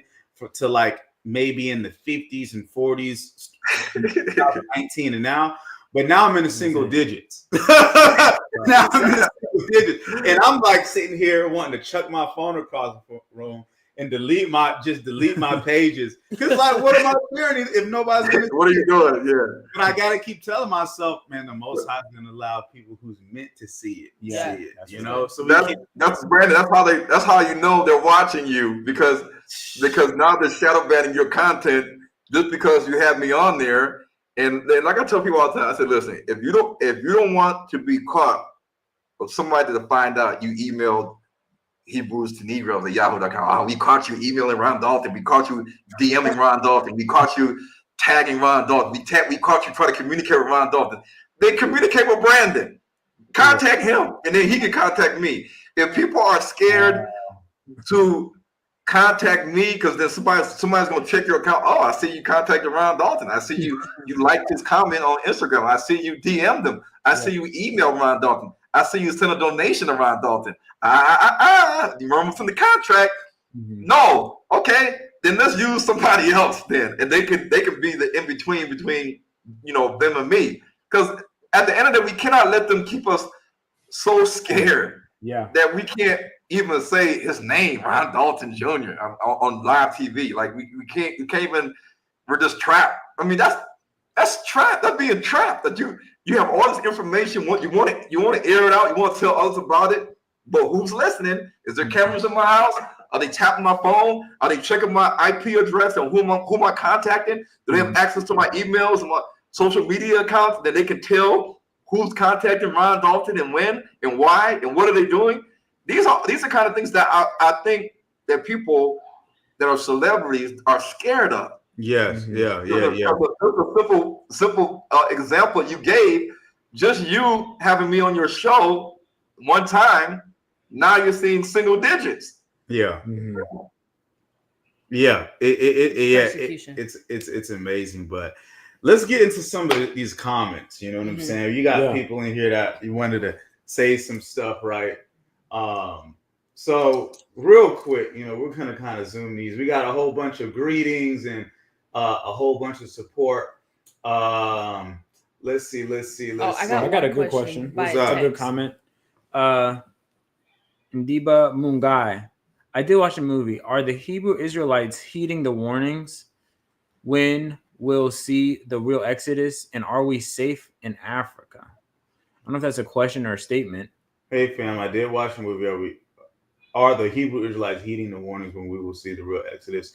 The way I kind of break that down is okay, so some people believe there's going to be the Exodus is going to happen in parts, like we see people exodusing right now, right? Some people think there's a big event that's supposed to happen that's supposed to cause us to all exodus at one point. I believe there's truth in possibly both. I know, Ron, you're on the more, we just need to be proactive side and just do it. But some people are like, well, do I wait for the Most High to confirm things, for me, right? Yeah, that's the thing. A lot of the Israelites are saying that the chariots of God, the UFOs, are gonna be the people that's gonna take us out of here, and some are saying that the Most High is going to gather us with an outstretched arm, meaning that it's going to be like a rapture where we're going to be sitting down or eating, and we're going to be gone, and then we're going to be landed in wherever the Israelites think the land of Canaan or Israel is, whether it's the Middle East or Africa.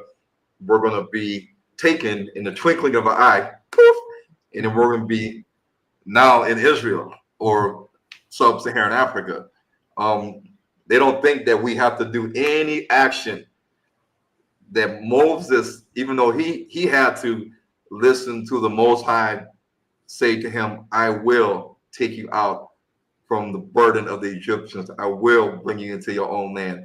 I will do that. The Most High told Moses the same thing. I will do it. And Moses didn't sit there and say to the Israelites, yeah, the Most High say he was going to do it. So just hang tight. We ain't got to do nothing. Just sit here. Just wait. No, Moses had to get up and walk. Yeah. Even though the Most High said he was going to take them out of Egypt and bring them into the land that he promised Abraham, Isaac, and Jacob, Moses could have easily said, the Most High say he's going to do it. So I'm just going to sit here and wait until he does something. And they would have been waiting and waiting and waiting and waiting and waiting and waiting and waiting.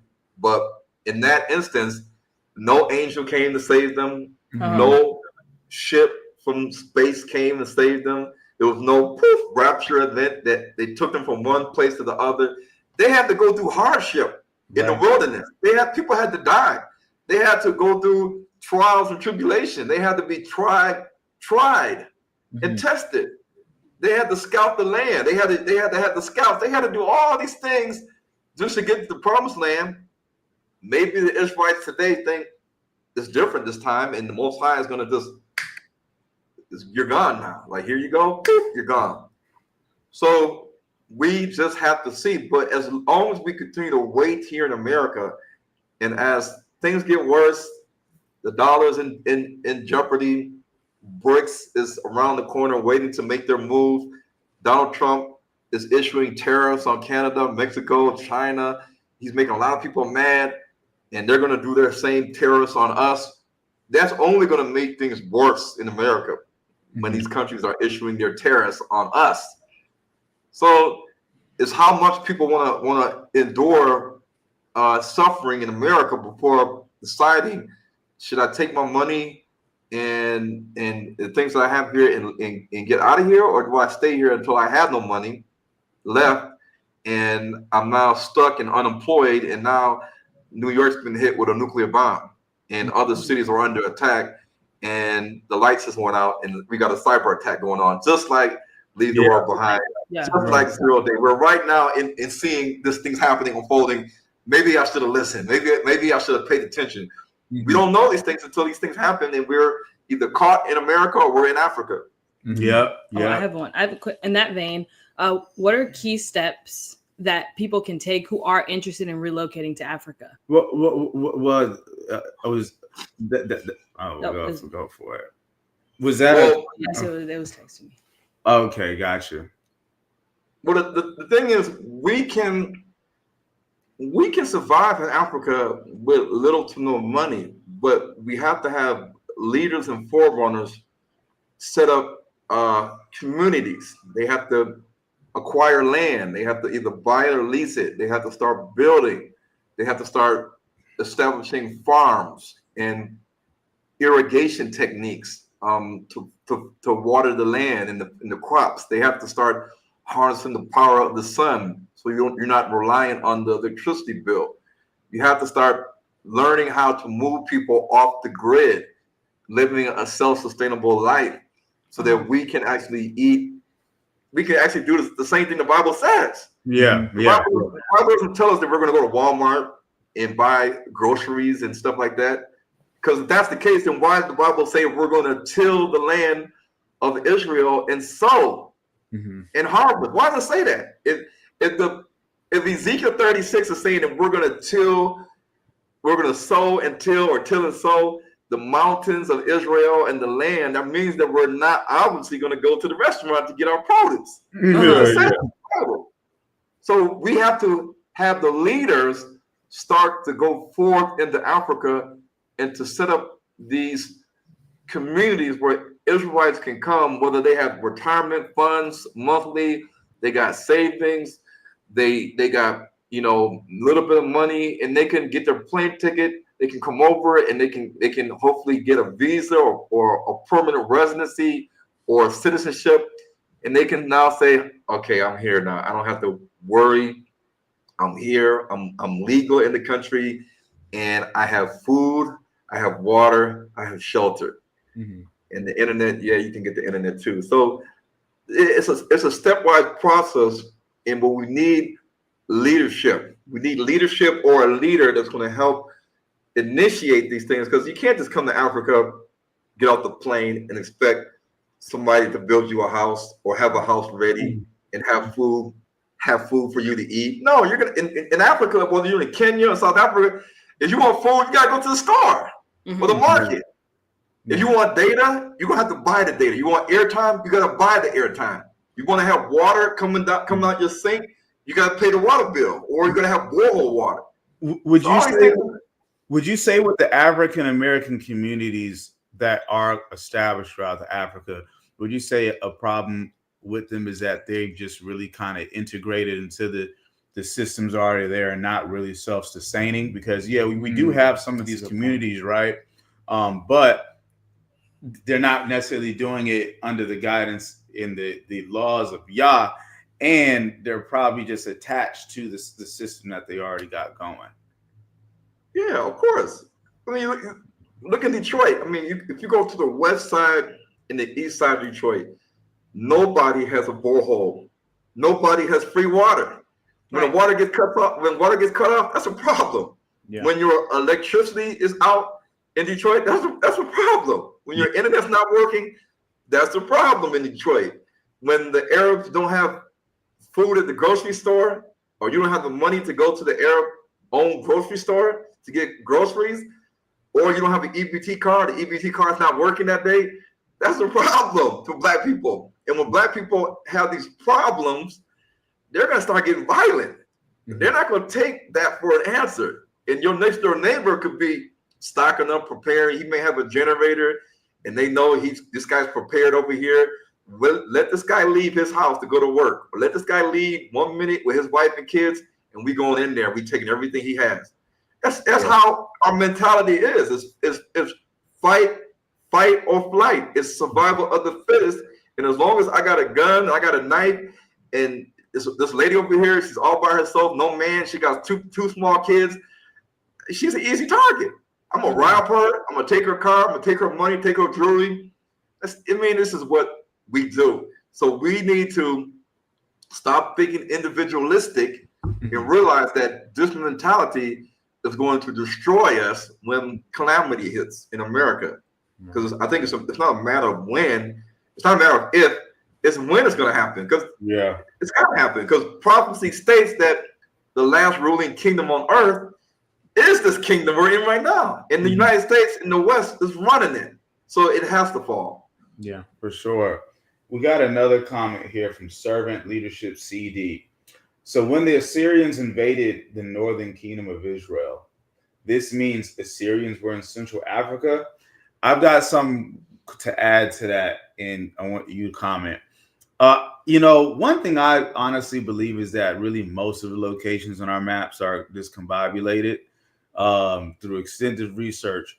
But if you type in the term Agades, Agadez, over Africa, it'll bring you to a place in the Niger called Agades, and you'll see some pyramid-like structures. Then if you go to Strong's Concordance 763, Aram Naharaim, Aram, the two rivers or district of Aram or Syria. Aram, the two rivers or district of Aram, Syria. And then you look up the term Akkad, 390 Strong's. Akkad, the name of the city in North Babylon. Well, it even shows here in the Brown Driver Briggs notes that Akkad or Akkadi, a location uncertain, impossible identification, or confused with Agade or Agades. Me personally, I do believe Assyria could have been also deeper within Africa as well, based off of this. If you look at the language and then the location in the Niger, but what's your view on that? Because a lot of people are now thinking, well, if Israel is in Africa, then that means a bunch of locations have to be off. Yeah. Okay, so that's what we read in the Bible. But who are the Assyrians and the Babylonians today? Who are they? Because if they came into the northern kingdom and exiled the Israelites, and they stayed there for a while, they lived there, they died there, then where are they today if they are the Samaritans and their DNA has the DNA of the ancient Assyrians and Babylonians? And can we see evidence of their DNA in the skeletons still in the ground in the northern kingdom area of Israel? And the one thing that I like to break down is that the DNA that we have in us, it does not go away. You cannot change it. You cannot add to it. You cannot delete it. You cannot, translate it, transliterate it. You can't authorize it. It's just there. One thing that we have in our DNA, and this is in the movie, I think volume 2, Hebrews to Negroes 3, is that we have in our DNA the genetic markers, alleles, and foci that the Southern Indian, Dravidian Indians share. So the dark-skinned Indians that have the language that is the closest to the ancient Assyrian and Babylonian and Elamite language, their language is the closest thing to it. But in their DNA and our DNA, and what makes us who we are, like our hair texture, our skin tone, our melanin, our nose features, our cheekbones, our eyebrows, the angles of our jaws, all of this is intertwined with Bantu DNA, Hamitic Nilotic DNA, and DNA from the Indian subcontinent. And likewise, the Pacific Islanders have that as well. A mixture of African DNA and Shemitic DNA seen in southern Dravidian Indian populations. What I'm trying to say is that over thousands of years, in the Gentiles translating, transliterating, authorizing, changing things like giraffe to like stag or chamois, and from rhinoceros to unicorn, and all these things they've been changing over the years. We have to understand that. How do we know that everything that is in the Old Testament and New Testament is exactly how the ancient prophets, they actually lived it out, and this is actually how it happened, word for word, incident for incident? You know, this is exactly how the Bantu people experienced it, and how did they write it down? Who had this history? Was it something that the Greeks kind of formulated together and they added certain things here and there just to kind of get us all confused, you know? Because at the end of the day, when you look at the Assyrian siege, the Babylonian siege, the Persian siege, the Roman, and all these things, you have to also look at the fact that the Israelites had a land, and this land is the land of Canaan. And whether they were kicked out or invaded, then you have to have the DNA evidence of this. And the people that are living today and the people that have died and left behind skeletons in the earth of these people that occupied these lands. Same thing with the Romans, same thing with the Greeks, same thing with the Persians. All these things have to line up. And in the Ashkenazi Jews today and the Sephardic Jews today, their DNA does not have any Hamitic DNA. They don't have any Hamitic DNA, and neither do they have any DNA that is connected to the Indus Valley regions of these people that have a culture and history and linguistic evidence of being connected to the ancient Mesopotamian, Sumerians, Akkadians, Assyrians, Babylonians, and Elamites. It's there in the Indian people. President Netanyahu's son shared his DNA test even and exposed that. Their DNA is European. Yeah. It's all European. Even the Samaritans in Israel, their DNA, you would think that they're a mixture of Israelites and Assyrians, the Samaritans in Israel, the white people. But even their DNA on the mother's side and the father's side is not connected to India. It's not connected to sub-Saharan Africa and the Bantu people. It's all other haplogroups that have no connection to a Hamitic, Shemitic admixture or lineage. It's not there. So who are the Samaritans that are in Israel today? Where do we even get the word Samaria from in the first place? Yeah, these are things that I just think about. And even to quote their own book, right? This is in their Talmud, Perkei de Rabbi Eliezer 24. It explains Shem, Ham, and Japheth, and it said, he blessed Shem and his sons, making them dark but comely, and he gave them the habitable earth. He blessed Ham and his sons, making them dark like the raven, and he gave them an inheritance as the coast of the sea. He blessed Japheth and his sons, making them, now I don't know if this is true, but entirely white. I do think Japheth got whited out over time, but I don't believe it. But yeah, Japheth's sons making them entirely white. So even in their Talmud, you know, Nimrod and dark and comely is dark and handsome. Exactly. And then Ham was dark as well, and he lived by the coast or the coast of Africa. Yeah, it's right there, man. Well, shoot, that's most of the questions that we have. I mean, you have one guy, Dark Side, on here.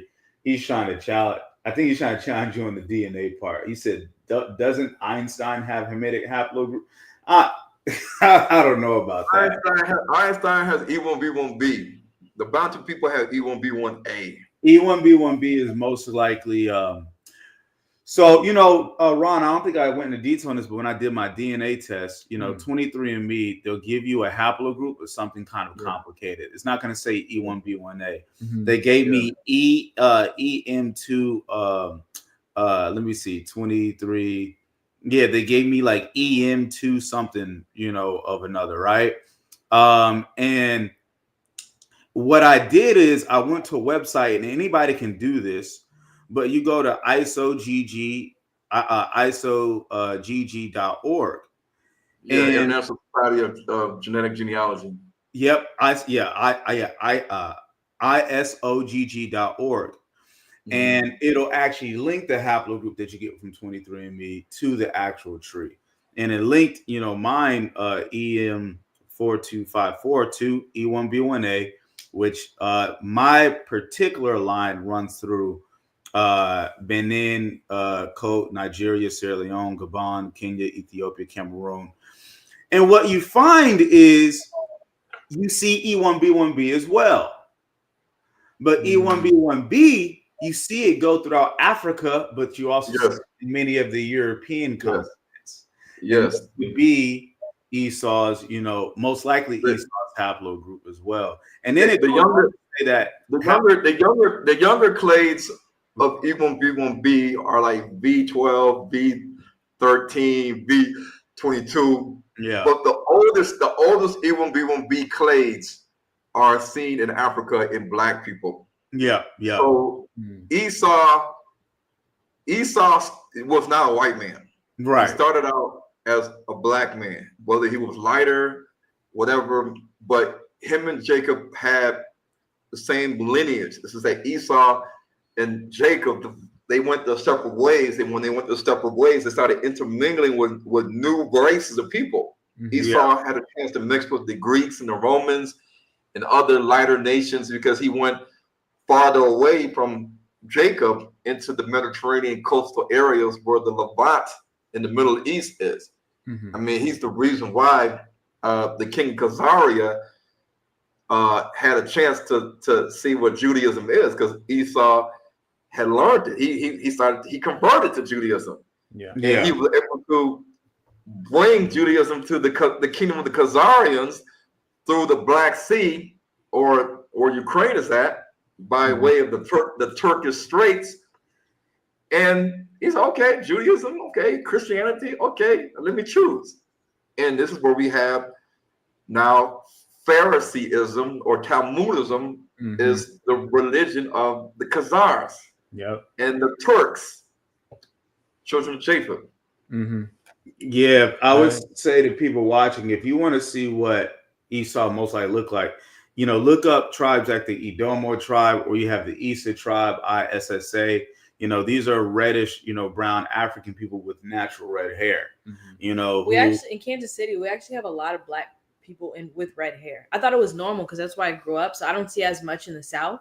But like in Kansas City, Missouri, and up that way, my people are from Arkansas and everything. It's a lot of red-headed Black people. Yeah, it's a natural thing for sure. To kind of piggyback on what you were saying, Ron, is with the Kingdom of Khazariah too. Like a great book to read, The 13th Tribe. It explains like all of their history, and what really went on when they had to decide between Christianity, Islam, Judaism, and they decided, we're just gonna go with this middle ground one, Judaism. And that's where the people that are in the state of Israel now, that's where they descend from. Or even just look up one figure, King Bulan. Just type King Bulan. He is the Khazarian king who Islam and Christianity were becoming so big they needed a religion to make themselves a nation or whatever. And they chose Judaism. King Bulan converted his people to Judaism. And so all you got to do is look into what he said, that and you can see the history is there. It's not conspiracy theory. You can see it playing out right now too with why the United States is involved in Ukraine. Exactly. President Zelensky is his name. He's Jewish. Yeah. Even Russia, the Putin, his mom is Jewish. She had a name change. Like exactly. That's how you know these people are friends behind the scenes. They're all friends. They're all friends. Yeah. But let's wrap. All right, we're wrapping it up now, man. So financial news, right? Yeah. Are we still gonna? Okay. Last question, Ron. Will you speak to the the topic of healthcare and retirement living in the continent. So some people in the our parents' generation or above, their idea of the country, taking care of you in your old age and having access to healthcare and retirement is their safety net here. What does that look like in Africa? Yeah, the thing about losing their 401ks and all that. Or even not even losing them, cashing. You might cash them out and Yeah. want to go, but you just don't know what retirement looks like over there. Yeah. You can still receive your Social Security, your pension, your VA, disability in Africa, in South Africa. A lot of people do that, and it's called they use that to get their retirement visa. And you can buy into healthcare here in South Africa and pay monthly or annually, and you can see all the doctors and all that stuff. And then people here have pensions.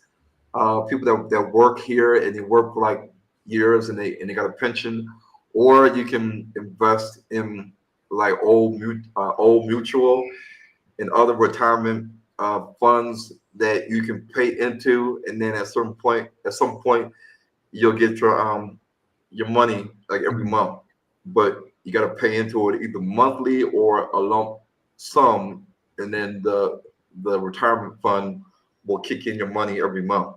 Because I did inquire about that, because they have these things in South Africa. In Ghana and other countries, I'm not sure, but I'm assuming that you can buy into healthcare and pay for it, and they should have life insurance and retirement insurance or funding things that you can investigate in Africa too. But yeah, in America, if you come here, you can receive your pension and your Social Security and your VA disability, and even if you die in Africa, your life insurance is not going to say, nah, you in Africa, you died, so you're not getting any money. Right. That's crazy. Yeah. How about that's great news. That's good to hear. Yeah. What about, Ron? I know you're in the medical field, like the hospitals and stuff like that over there. Is it comparable to here? In South Africa? In South Africa? Yeah. Oh yeah. It's just it's like 1-to-1. You got, it's the most developed country in Africa, South Africa, I think it is. So you're not going to be lacking any healthcare services in Johannesburg or Cape Town or Pretoria. That's a known fact. Okay, yeah, that's awesome to hear. For sure. I've got one more comment question. You got one quote unquote challenger in the comments. But he says, so Esau and Jacob have different Y haplo, but the same father. How? Now I understand how to answer this, but he has to understand mutations. Yeah. When you had E1B1 or EP2, there were mutations that happened that created E1B1A, E1B1A2, and then later E1B1B. Mutations had to happen to have all these different branches. So over time, we had initially EM96, and then EM96 is like E1, and then you had to get to E1B. Then you had to get to E1B1. Then you had to get to E1B1. Yeah.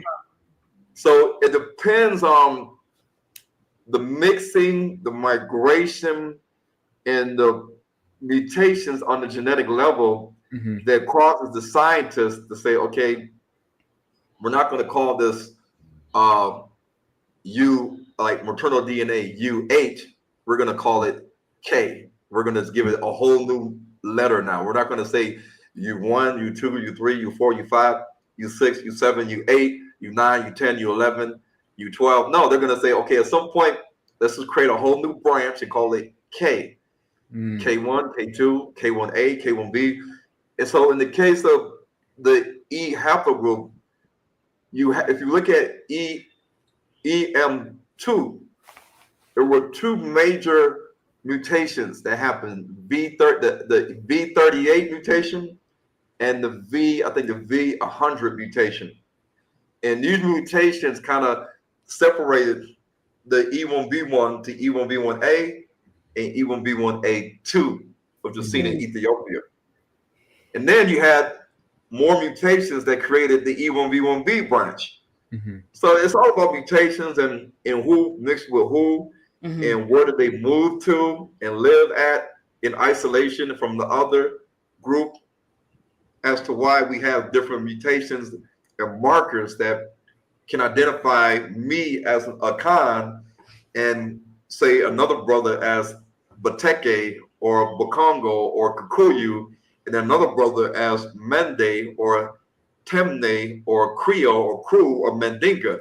So the mutations and the markers can hone down to our tribe, and if we're E1B1A7, E1B1A8, E1B1A, and then you see a long list, and you'll see this in the ISOGG chart. If you follow the ISOGG chart, you'll see all these E1B1As. Yep. Yeah, sure. And I would even just attach on that. I can see somebody, asking, well, what about, because we do have, your Afro Latinos, you do have your Afro natives and stuff, asking about them, because a lot of them won't have, I guess, E1B1. But if you go on nature.com and look, you can look up this abstract where it talks about the Mexican Mestizo population. But you'll see even in these studies, it shows moreover the presence of Western European R1b and Sub-Saharan African E1B1A haplogroups agrees with historical and genetic data of gene flow during the European conquest. So there are some of us who are a little more intermingled, who still carry some of the E1B1A, but you might have another haplogroup that's mostly present, But even so, and I guess in closing remarks, at the end of the day, we're trying to be one nation under Yah. Yes. Whether you're a bloodline Israelite, we do have a role. Yeah, bloodline Israelites, we do have a specific role in times, to be the leaders. And Gentiles, you got white, whatever people tuning in, this is a movement, that you can be attached to, what I'm saying, according to the word, because we are, claiming to worship the same Yah, the same, and underneath the same Messiah, who died and rose. But the identity part is important, as Isaiah, Ezekiel, Jeremiah, all these prophets prophesied to, even Matthew. So yeah. But thank you for coming on again, Brother Ron, man. Thanks so much. It's been amazing. Really a blessing. Yeah, we almost went 4 hours this time. I know. Bro, we got so much information though. I mean, so much necessary information that we got, that the viewers got. So it was a blessing, man. Yeah, most definitely, man. And so as y'all can see in the banner, we want you to visit h2ntv.com, the Negro Network, .com, connect, to Ron Dalton and his teachings and his seminars and his movies. Is there anything else you wanted to shout out or tell you got coming up? They can contact me if they're not scared of the shadow banning and the watchful eyes of the Jews. Just monitor everything at Hebrews to Negroes at yahoo.com. I do have a website that I built similar to CandaceOwens.com, because she has a website totally dedicated to keeping her independent. And you click on it and it forces you to put your email, your name, and to donate some money to her to keep her independent. And she has a lot of followers that love to hear everything she has to say, whether it's on YouTube, Twitter. You have one right here. So I created my own website. It's called Support Hebrews to Negroes. Support Hebrews to Negroes.com. www.supporthebrewstonegroes.com. preparedness.com, and people can go there and they can support, or they can just do it, Cash App. And I can give you all the information, put it in the description. Yes, sir. Yeah, for sure. So yeah.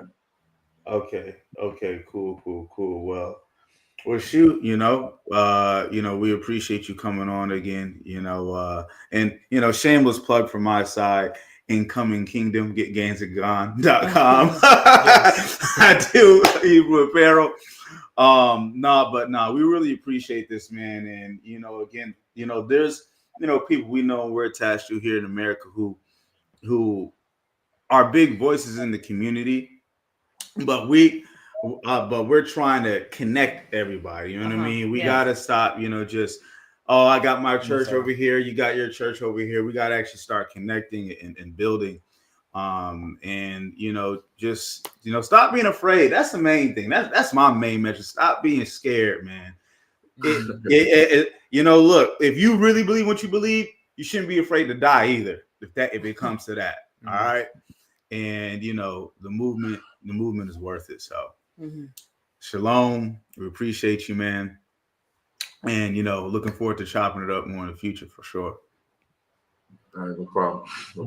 So if anybody is looking to keep Kingdom Outkasts afloat, we have our Cash App, Kingdom Outkasts Pod Cash App, if y'all want to keep us putting out content, better production, and everything as well. So appreciate you guys. Much love. Shalom. And Outkasts out. Peace. Peace.